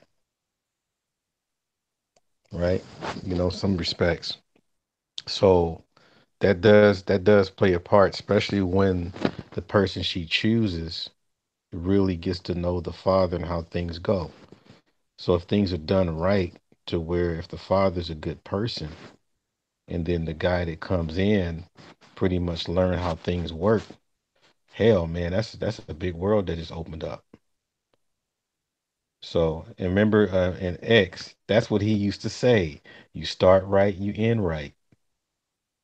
He say that all the time. Remember, because I heard you say that earlier, X. Yeah, Um, yeah. I I believe mean, that, and I yeah, believe it. he always said, "You bend her, she breaks." You say Yep. that a lot. I mean, a whole bunch of stuff, man. And it was funny at his funeral. I was, talking to the family, and you know how people are. Whatever happened? How come? I was like, man, I ain't going to that. I just Mm. came to pay my respects. I ain't trying to come back around often and stuff. Because usually when you're around, you start seeing, the X and all. And like, nah, I'm good. But yeah, man. I mean, that was the thing is that it's very important that the father and the daughter has some kind of connection because in a way she's bringing another form of the father in the universe or from the universe into her space. Very important. Brother Art, you be dropping some deep shit up on here, man. No, I had my I'm just cucumbers today. I'm just Hey, sitting here brother, listening. I'm like, before y'all bro, I gotta run, bro. okay, I definitely appreciate the opportunity again, man. Yeah, Art is a deep bro too, man. yeah, man. I'm just trying, man. I'm just trying to spread some stuff that Deep people. like an abyss, man, like an abyss. Brother Art is like an abyss. That shit has no bottom, no end. God damn it. But yeah, thanks for coming through, brother Gab. I appreciate that, man. And I You know, appreciate the opportunity again, bro. Shout out to you, man. Beautiful topic. Love your show, man. Keep doing what you're doing, man. I'm learning from you every day, man. Okay, brother yeah, you Gab. got this though, man. I've been watching your interviews, man. You got this shit, man. You don't need no help from me. Yes, thanks, brother. And just a little plug, brother X. I got Phil on Saturday night, Oh, Phil brother. from the Advice show is coming through. Yes, sir. Oh, get out. See that shit, man? You get interviews I can't get. See, now I'm fucking jealous. See, you shouldn't even have told me that shit. You should just let me Oh see it. shit! Oh shit! Yeah, I'll be Yes, there. I'll be there. You know I'm gonna be there for that. yes, sir. I'll be there Peace, for that. peace, peace. Okay, peace, All brother. right, brother. Um, BMT, you back?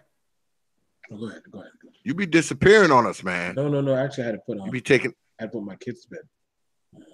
Oh, okay, Put my okay. kids to bed. I ain't know. Well, My daughter was watching me yeah, too. well, My daughter was watching me, and I well, was like, you're a father, so we understand completely. Now, motherfuckers out there watching may not understand, but goddamn it, we your bros, we understand. right. So But now that you back, let me say this to you.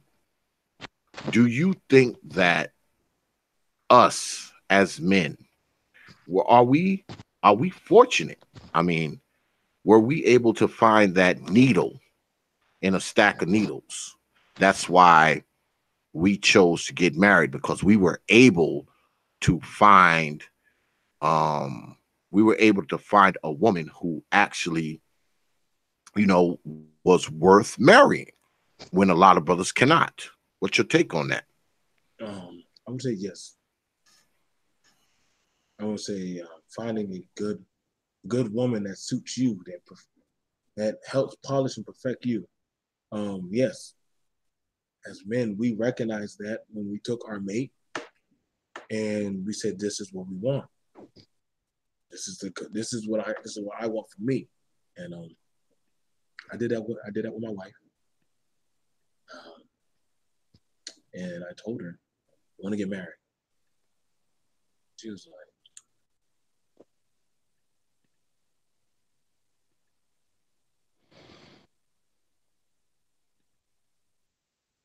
"No." She said, "Why do you want to get married? Like we can wait so long." I said, "No, because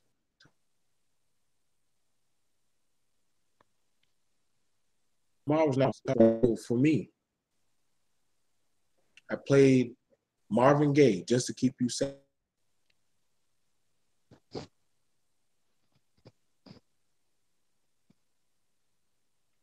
fine. Something that as men we can understand. When you see the woman that is for you, that aligns herself with you, responds to you, you need not be afraid of it. And that's something I gotta be for real with. I want to say that. I got nothing against being woke, being this, woke. Listen, brothers, don't be afraid to have a woman by your side. I don't know this narrative about women do this, women do that. Listen. Don't be afraid. She's afraid too that if he gets me pregnant, he could leave me. He could abandon me. I gave him the most precious thing was I could give him life. He left me. That's what women worry about. They do. They don't want to be abandoned. Like society in the world has abandoned the black woman already. So she's afraid that, will this black man abandon me too? And if you can show that I will be there, have your back, she undyingly. So that's the mindset that I have. I'm not worried about my woman going nowhere. I'm not worried about her doing me any harm. And she is me. We are of the same flesh. So she submits to my will. All right. That's all I gotta say. Well, we about to wrap up. So I just want to say this, man. I would never discourage people from, getting married. I would never discourage brothers, black, because there's a lot of black men out there. Because I talk to them, because I talk to everybody on this damn internet crap. And, it's a lot of brothers out there who looking for wives. It's just that they don't think that there's any wife material out there. I hear brothers, I talk to brothers, I have brothers, man, write me sometime and talk about this shit. And, they want a wife, they want a family, they want, that whole, house in the country with the picket fence type shit with the dog and the whole nine. A lot of brothers want that, but they just don't think that there's anyone out there that they can do it with. They're like, man, all these women got kids, they all fat, they all, ratchet, they all hoes, they all, so you have young brothers now who have, picked up the MGTOW thing / red pill thing where they're like, I'm just not going to mess with none of these hoes because they all ratchet. They all got 5 baby daddies. They all weigh 400 pounds. That's the mind state that a lot of them have. But I will tell them this.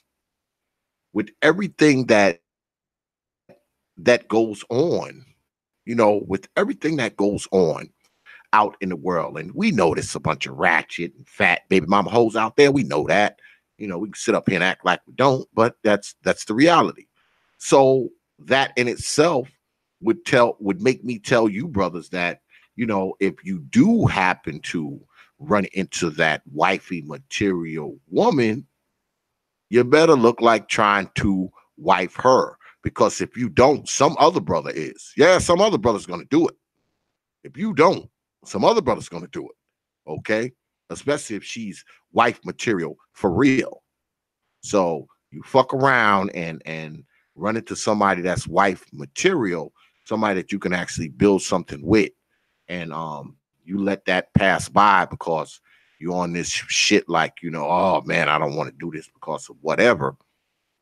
You're going to fuck around and miss your opportunity because you're probably only going to run into 1 or 2 wifey material type women in your lifetime anyway. I mean, that's just kind of what it is.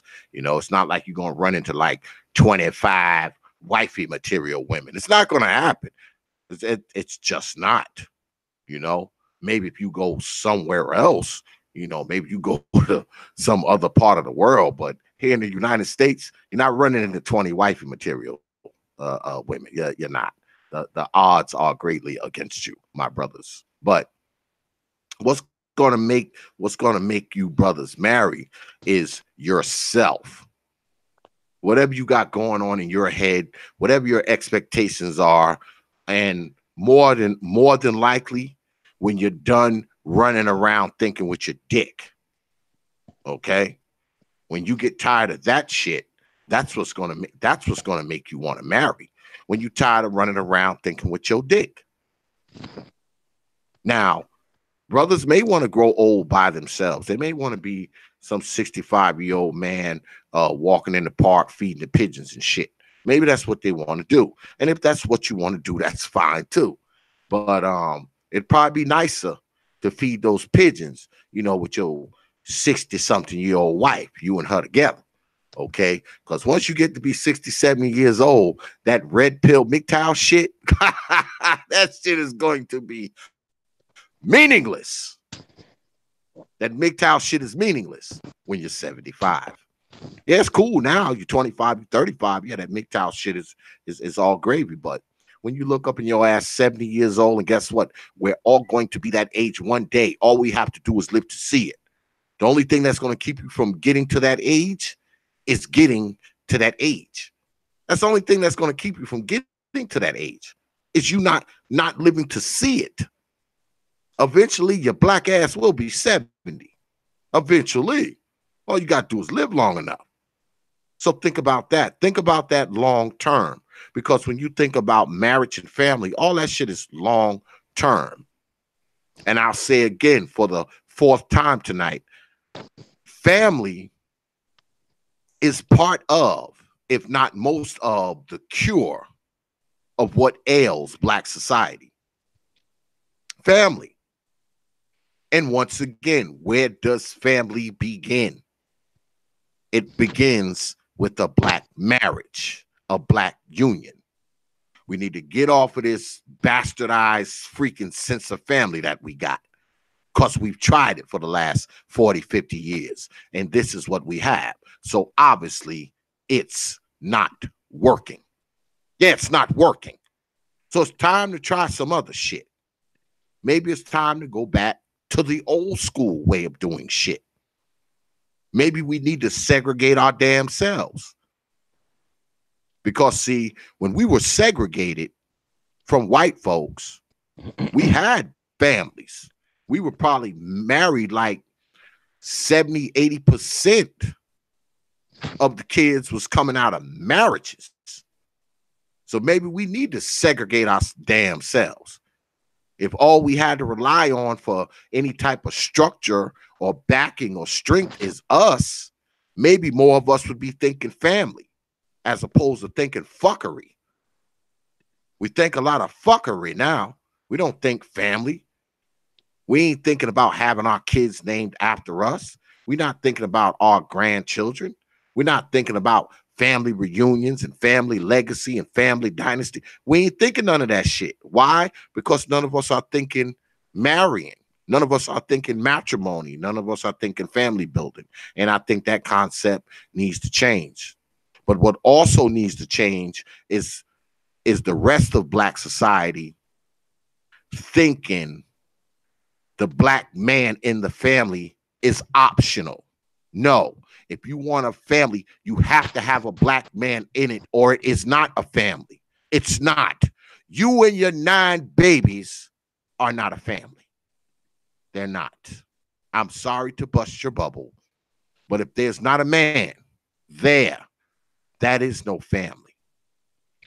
That's just a hoe with kids.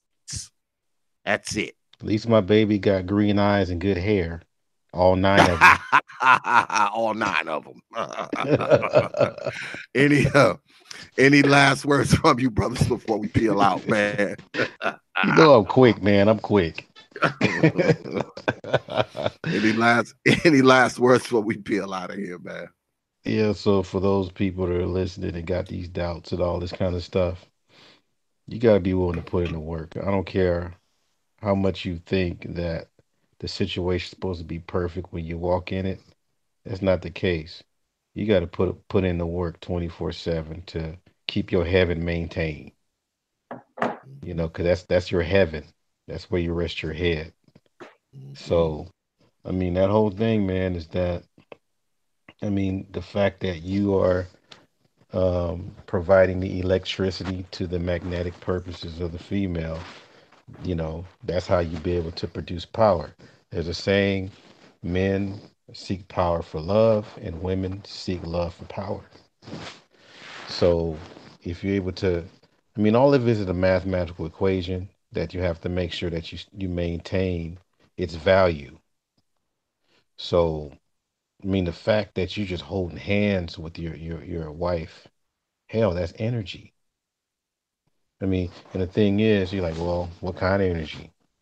I mean, you name it, prosperity, uh, relaxation, um, you know, action. It's all energy based on hell. She's the battery, you're the toy. I know they like to hear that, but it's true. You're the bunny, she's the battery, you know. So if you understand how that works, I mean, like I said, some of our grandparents and great grandparents, they did it instinctively. You know, now it's time to get back to that, but we have to calculate it back since we have the tools now. So I would encourage people to roll your sleeves up and just know that love is an umbrella. It's not an action. It's not an affection or desire. It's an umbrella. It covers many things. You know, when they say, "Man, come on, man, give me some love on that." You know, that means he's asked for money. It means a whole bunch of stuff. So if you can get past all the superficial stuff and get more into the internal things, how things work, mainly like you're willing to you know, open up the hood and see how the engine works, so you can make sure your car runs smoothly, then you in the game. But if you don't feel like putting in the work, you might as well stay single till you die. And I'm gone. Brother BMT, any final thoughts before we peel out, brother? Um, yeah. Um, I want to say this for the young men. I know that there's a lot of smoking, mist and stuff, and I honestly, I just hope the best for a lot of young men. She is out there. She is.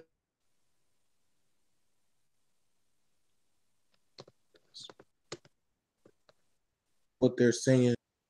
Also, if you look in the mirror, you say, "Oh, I'm not pretty enough," or I don't feel like the world or the black community don't love me. I promise you, if you find that one woman, I've been through it all, brothers. I've been rejected. I've been turned down. I've had my share of crucifixions by the black man and black woman. I'm gonna tell y'all a secret. If the black woman came back and submitted and said, "I want to be back with my black man tonight,"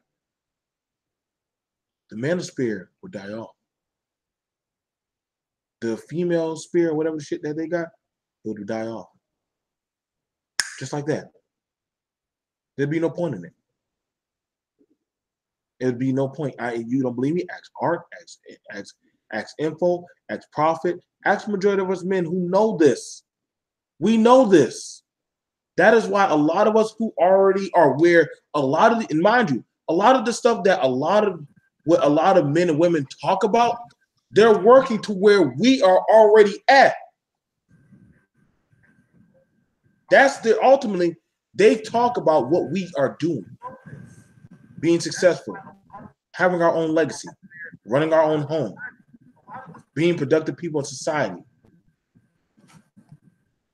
Every black movement was successful because there was a black family behind it. Black men having their own movement, the black family supported it. black women in the black home, the black family supported it. Any affiliated thing. This is why every time you see these affiliated groups and stuff for black people, this is why they never really get off the ground. This is why they never get no steam. Because, like Art said, they don't have that type of energy that the black family produced. And because they don't, there's a reason why everybody likes to try to come in. You notice the white man, as much as he talks about red pill and MGTOW rage, you still see him getting married. Those white boys are still getting married.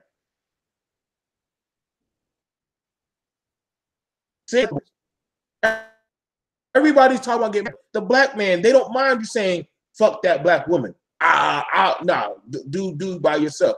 Not saying that you can't go get with a woman, but they don't mind you talking down on your own of what you are.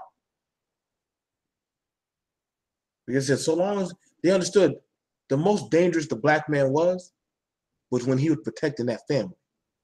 Because any man that had something that he had willing to fight for and die for, well, he was the most dangerous thing.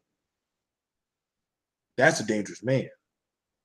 But you go after his family, you don't know what that man might be capable of. That's why they knew.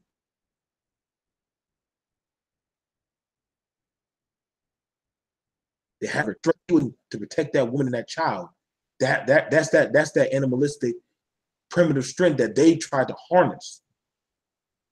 Why do you think they try to make us breathe?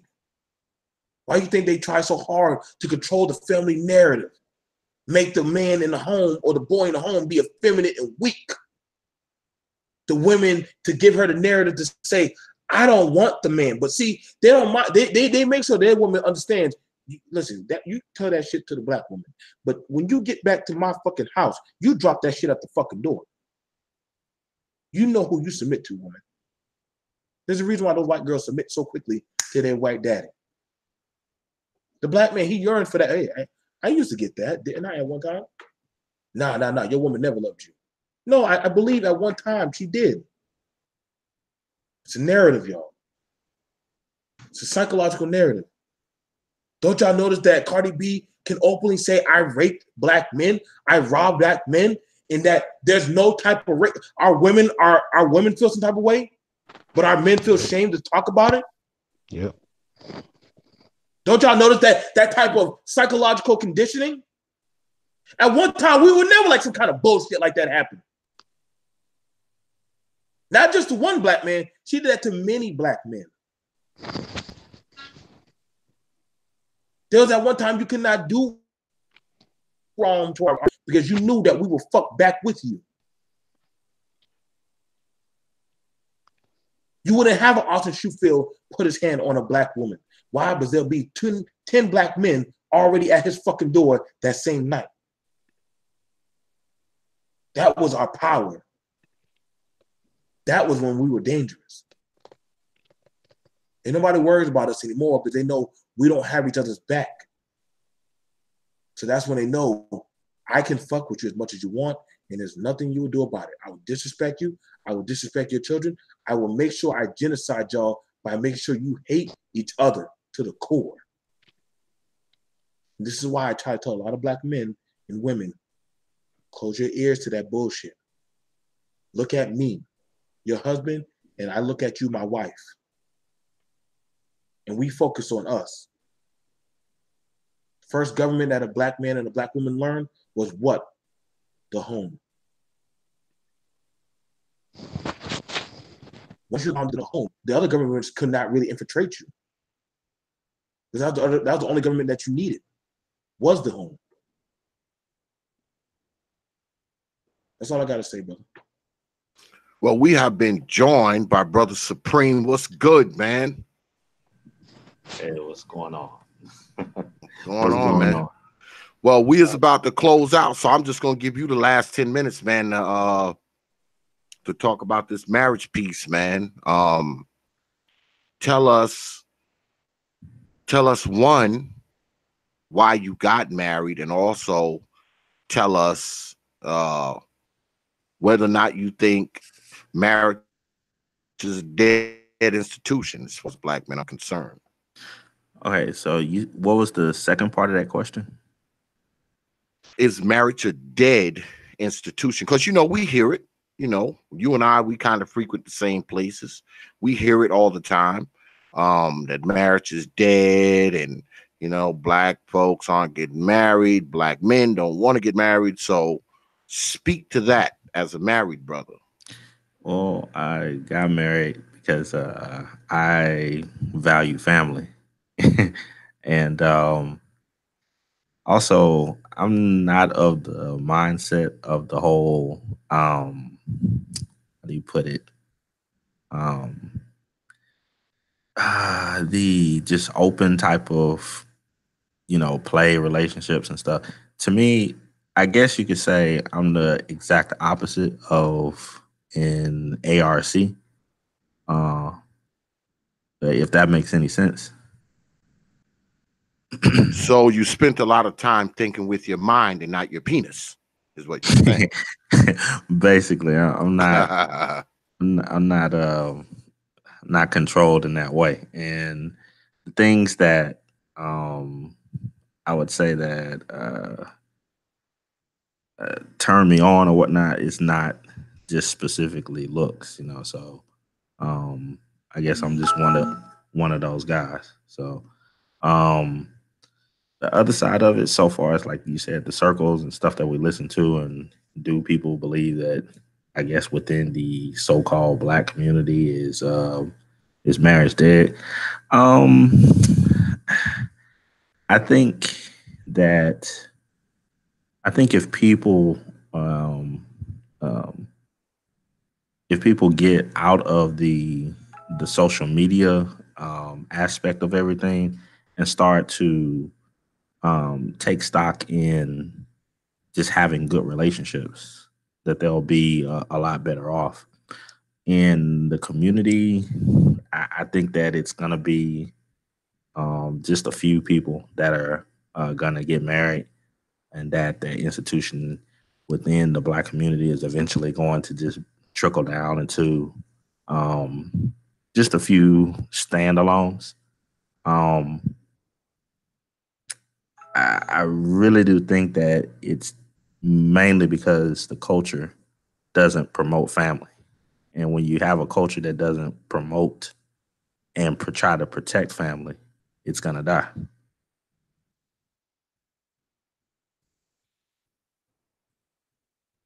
Can't disagree with that.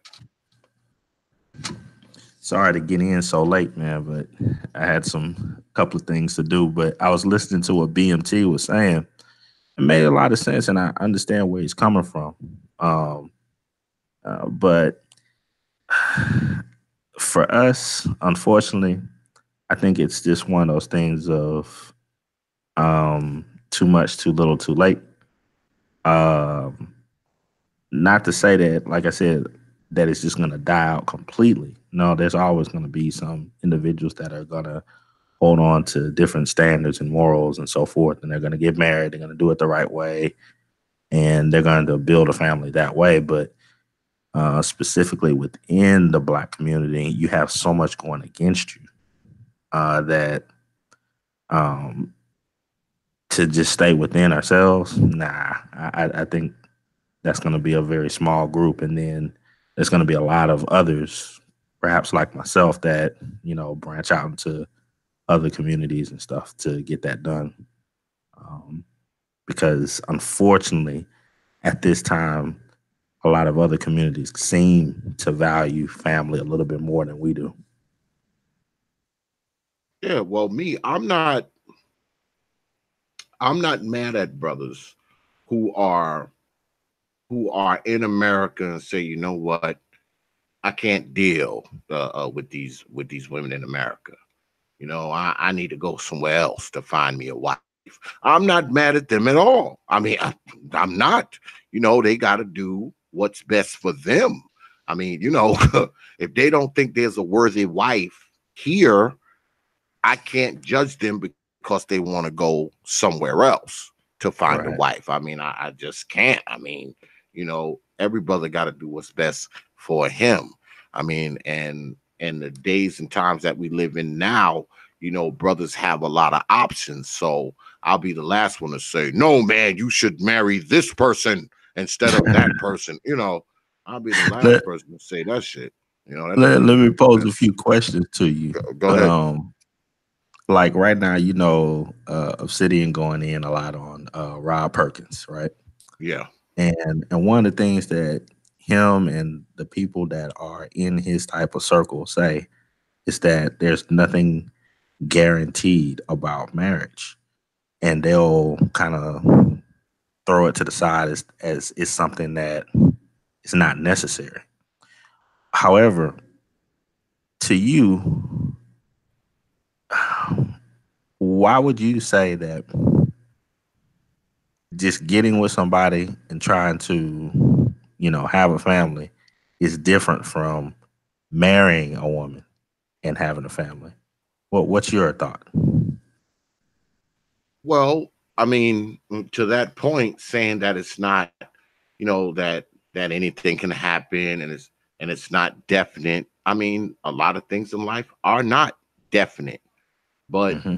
if you're trying to build a family minus marriage, you're already building a family wrong, because for one, you had these babies are bastards. Okay. So you brought the children into this. I mean, you can do what you want. I've been saying for a couple of weeks now, grown folks, y'all can do whatever the hell y'all want. What pisses me off is when you bring children into it. Okay. If you wanna lay up and shack up and fuck and do all that bullshit, fine, do it. Go ahead and do it. But don't bring children into that. Okay. Don't bring children into a situation where they gotta have their mama last name. Okay. I Right. mean, that kind of shit. You know, I mean, if you're gonna do that kind of shit, at least make sure your kids got your goddamn last name and not, their grandmama's last name, because their grandmama was a baby mama. So their mama has her last name, and now they have her last name too, because nobody's claiming the bastards. I mean, that kind of shit. You know, I Right. mean, that's Right. that's the difference, and all of that shit matters, man. I know as black people, we don't think any of that shit matters. We think just having a kid is a blessing. If a baby fall out of a woman's hole, we supposed to all get on our knees and praise God. But why should we do that when we know that this woman done brought this damn kid into a bullshit situation? Yeah. Why You should know, why should we do that when we know a brother got 15 baby mamas and 10 of them damn babies are starving? I mean, that kind of shit, man. It's crazy. some of the other things that I don't think that they consider or put into consideration. They look at marriage as just a whole thing of, oh, it's just a sheet of paper, Yeah. but it goes way beyond that. It's a formal agreement, yes, between two people, but then also all of the stuff that surrounds all of that stuff. You're pulling two different family backgrounds together. Um, the parents of both individuals, their extended families getting together. Um, you're combining a large group of people, not just two. Yep. And when people do that the correct way, when that when children come into play, they're not just looking at two parents.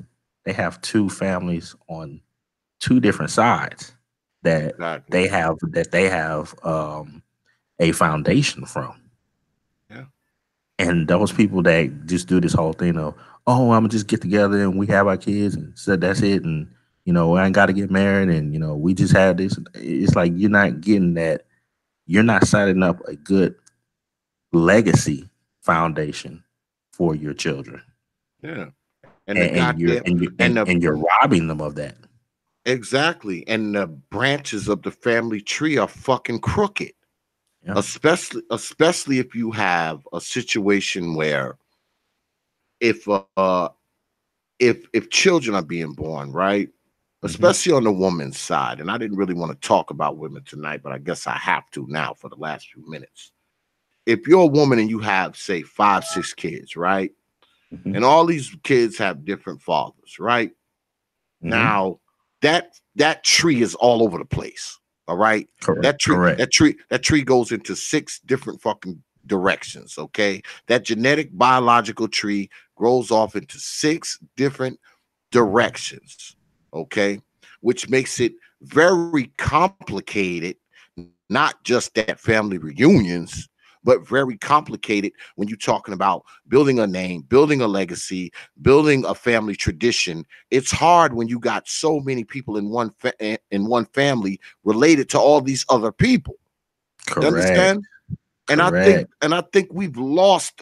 We don't care about that. Black folks, we Correct. have stopped caring about that shit. And on the other side of that, if you are a brother and you have 10 baby mamas, right? Right? It's the same thing, because you have taken a tree, a genetic tree, and you have it growing in 10 different directions. It's growing in 10 different directions because all 10 of your children are related to 10 different groups of people. All Yep. right?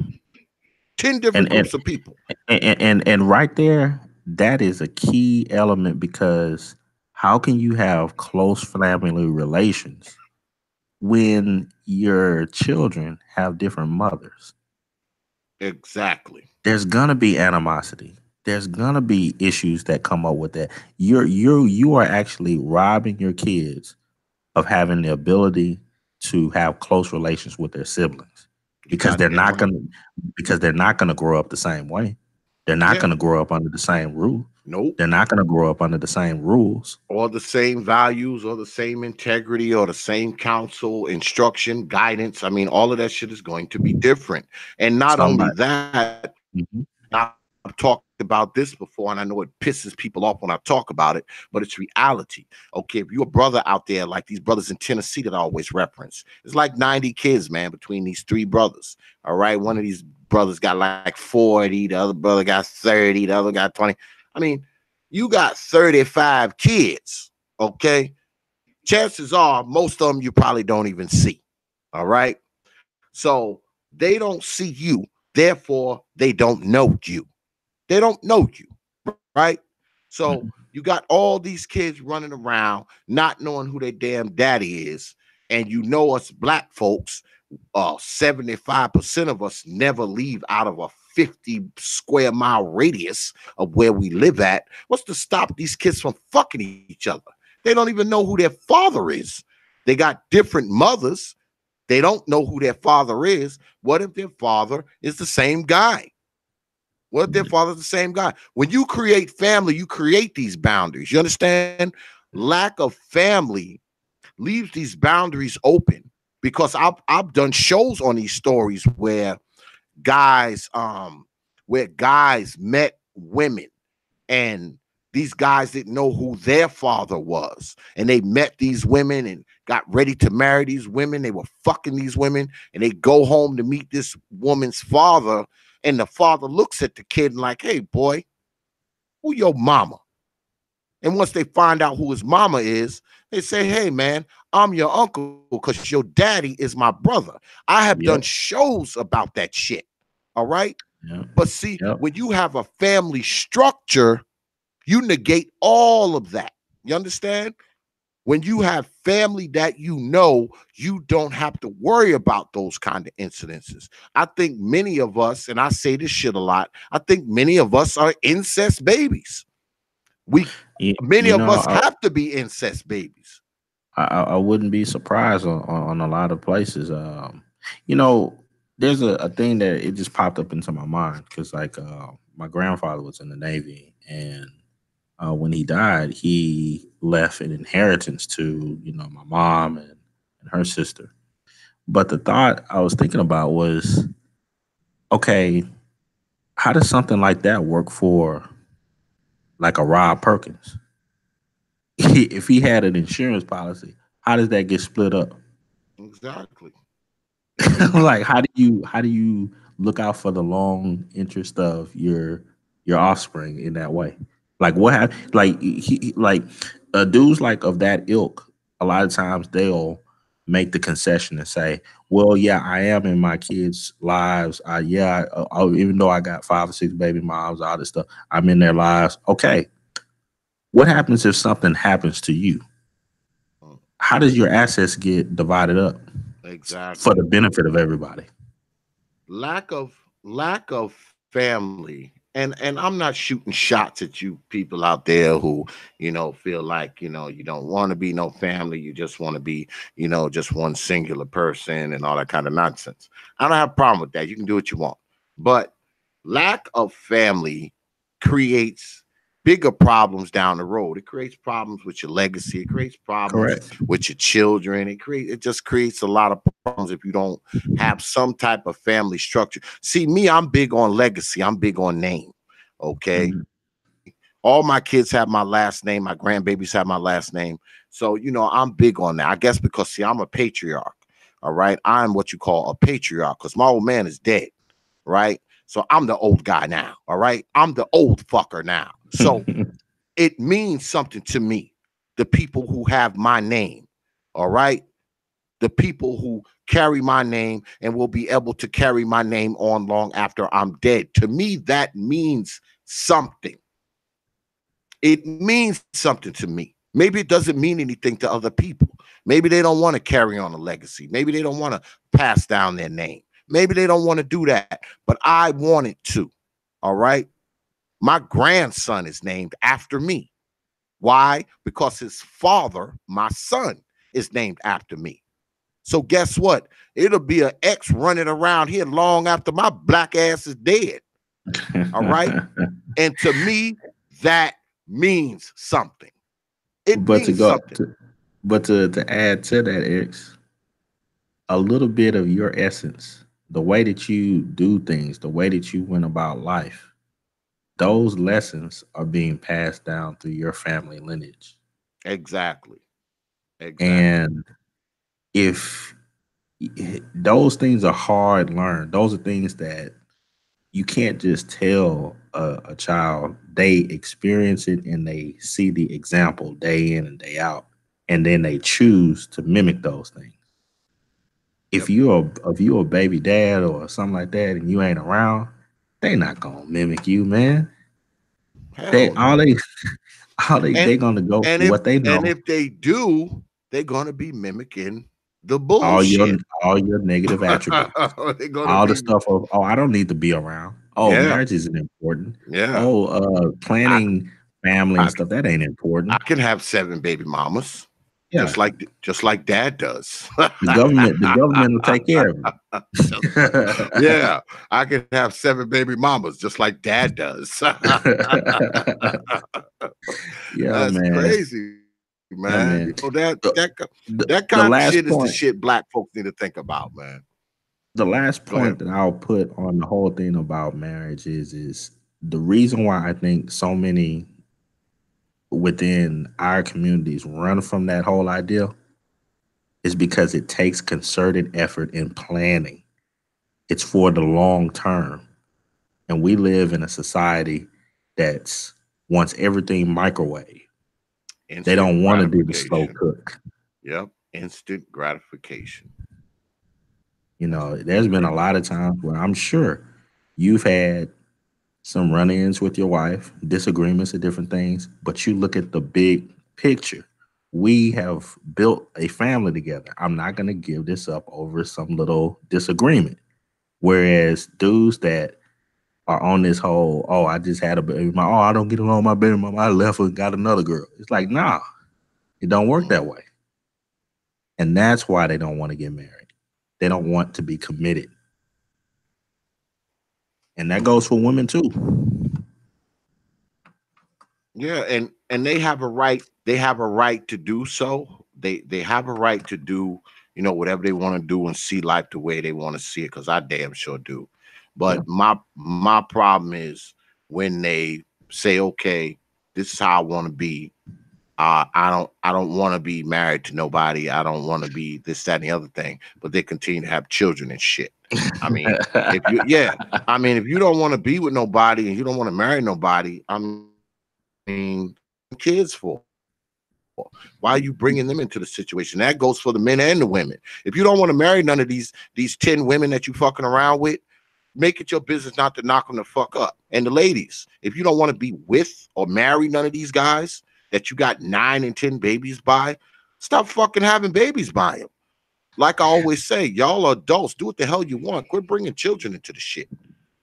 And that's why I like Obsidian's argument, is because from the family perspective, I know he's not, but from my end, hey, if you're gonna bring these, if y'all don't want to do that, and like you said, have y'all kids and however your stuff is with all your children or whatever, okay, but don't make dudes like me that are doing it the right way have to be responsible and pay for your kids.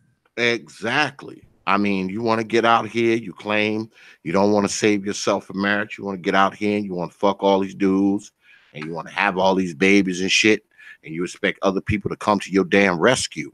No, you are bonded to these 9 Negroes who you showed your pussy and had babies by. Okay. The rest of us are not responsible for those children. And the same goes for the brothers. You got 9 and 10 baby mamas, motherfucker. You responsible for them kids. These You will be responsible. a lot. A lot of these will be the kids that are unruly, out of control. You goddamn right. They'll do stuff like get involved in all sorts of stuff. Then they get killed, and then all these same people are going to be coming, looking at you, talking about, why aren't you marching for such and such?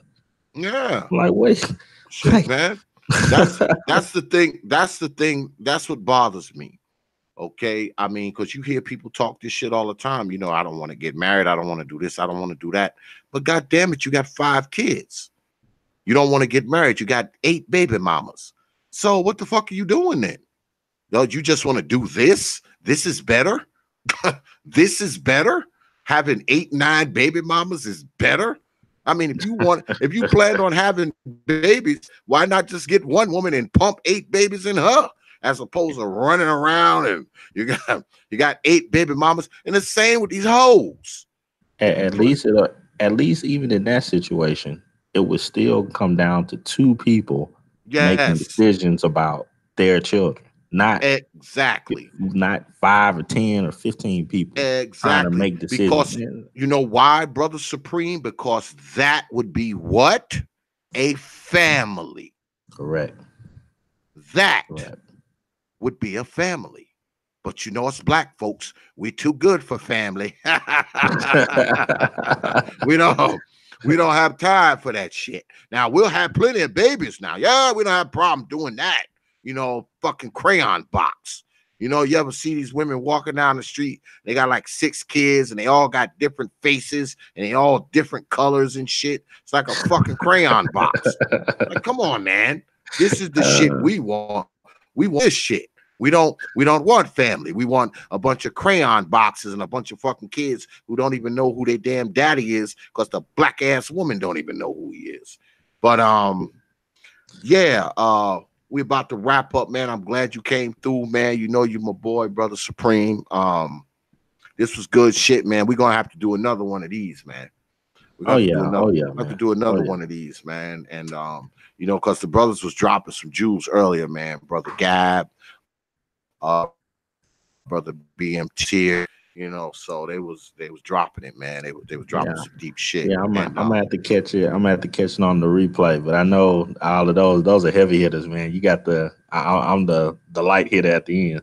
No, I wouldn't say that, but you know, I wanted to, because like I said at the top of the show, you know, we always hear about the animosity between men and women, and we always hear how, you know, marriage is dead in black society and people shouldn't get married and all that kind of stuff.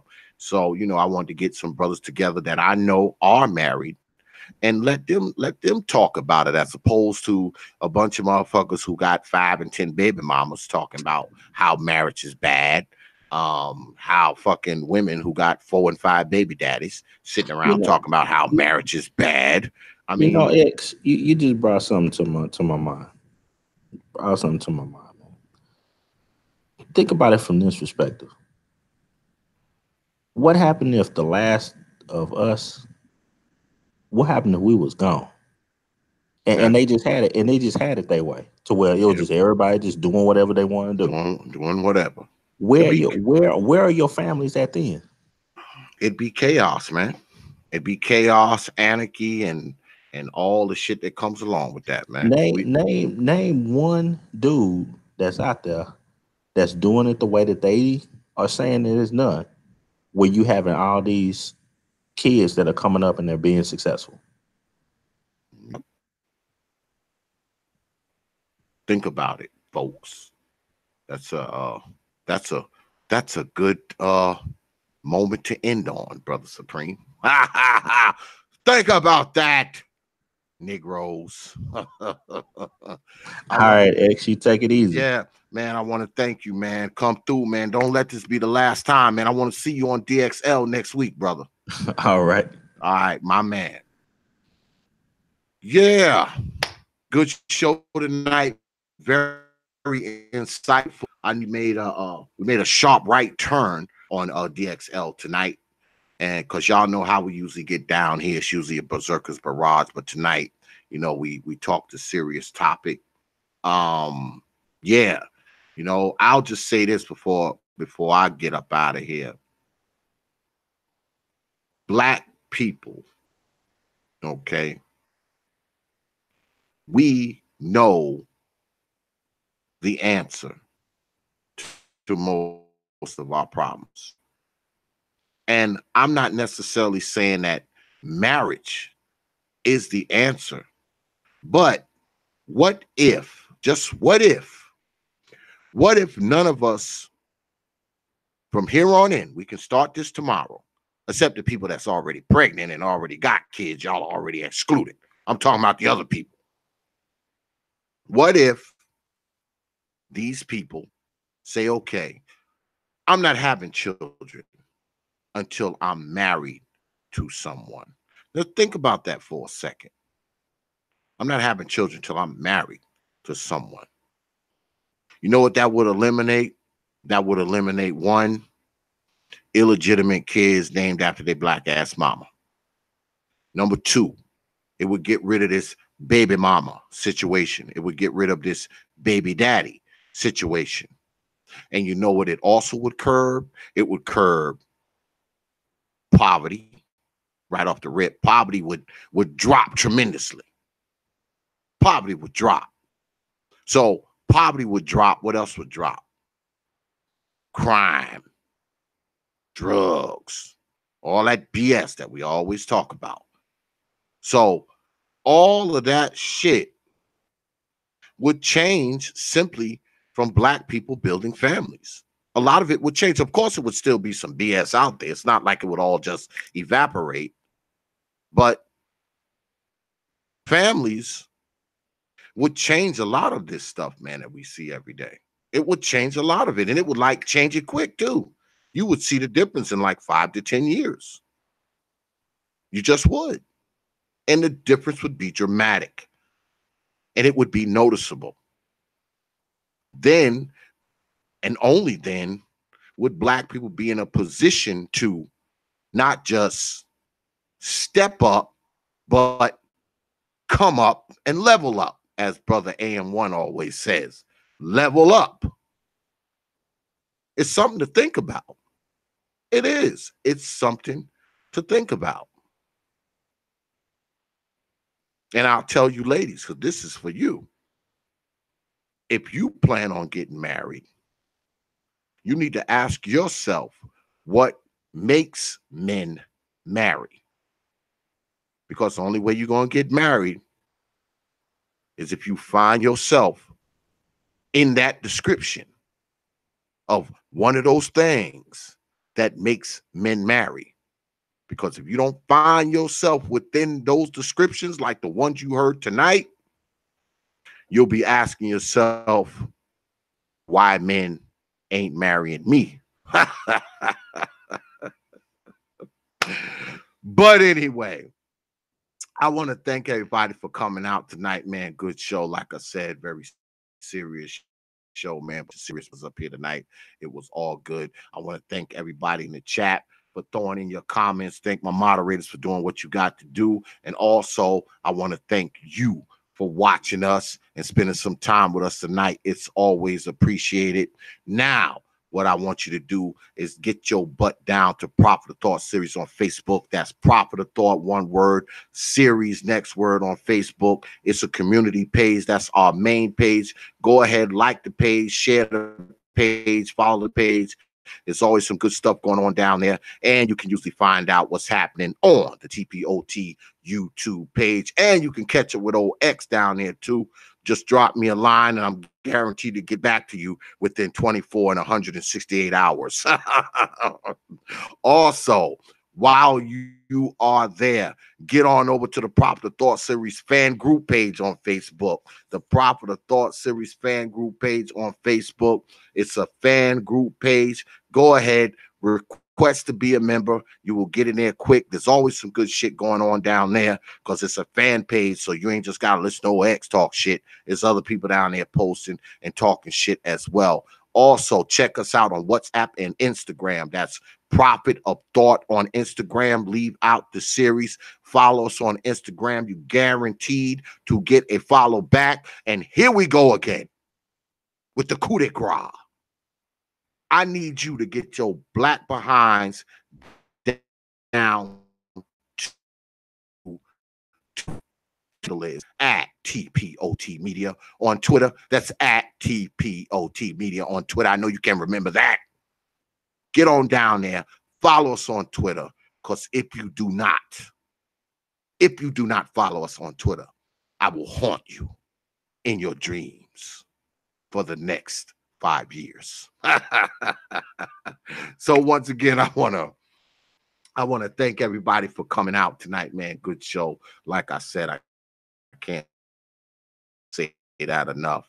I also want to thank my most distinguished guest, Brother Gabtalk from Gabtalk Media, my brother B.M.T from BlackMaleTalk, my man Art, Nustal, and my boy Supreme King Koon for coming through tonight and dropping some jewels on the folks. It was well worth a listen. If you got in here late, you might want to go ahead and rewind the tape back and check it out. So once again, I want to thank everybody for coming through, and I will leave you with 3 words. Like I always do, open your minds. And we are out of here, y'all. Dark exodus. We gotta stop this shit.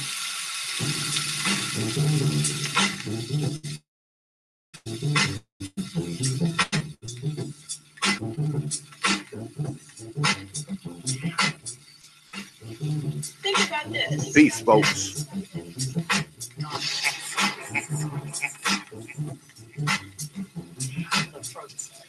We gotta stop this shit.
Hold up.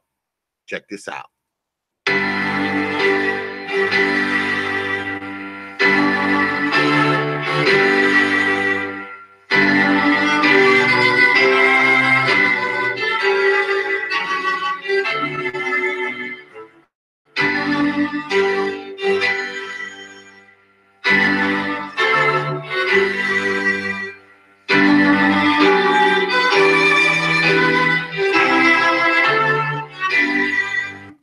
XoDus. We gotta stop this shit.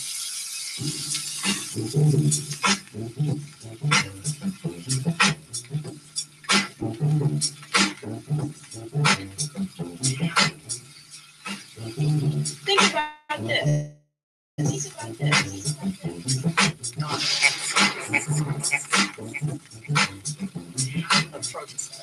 We gotta stop this shit.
Only from TV.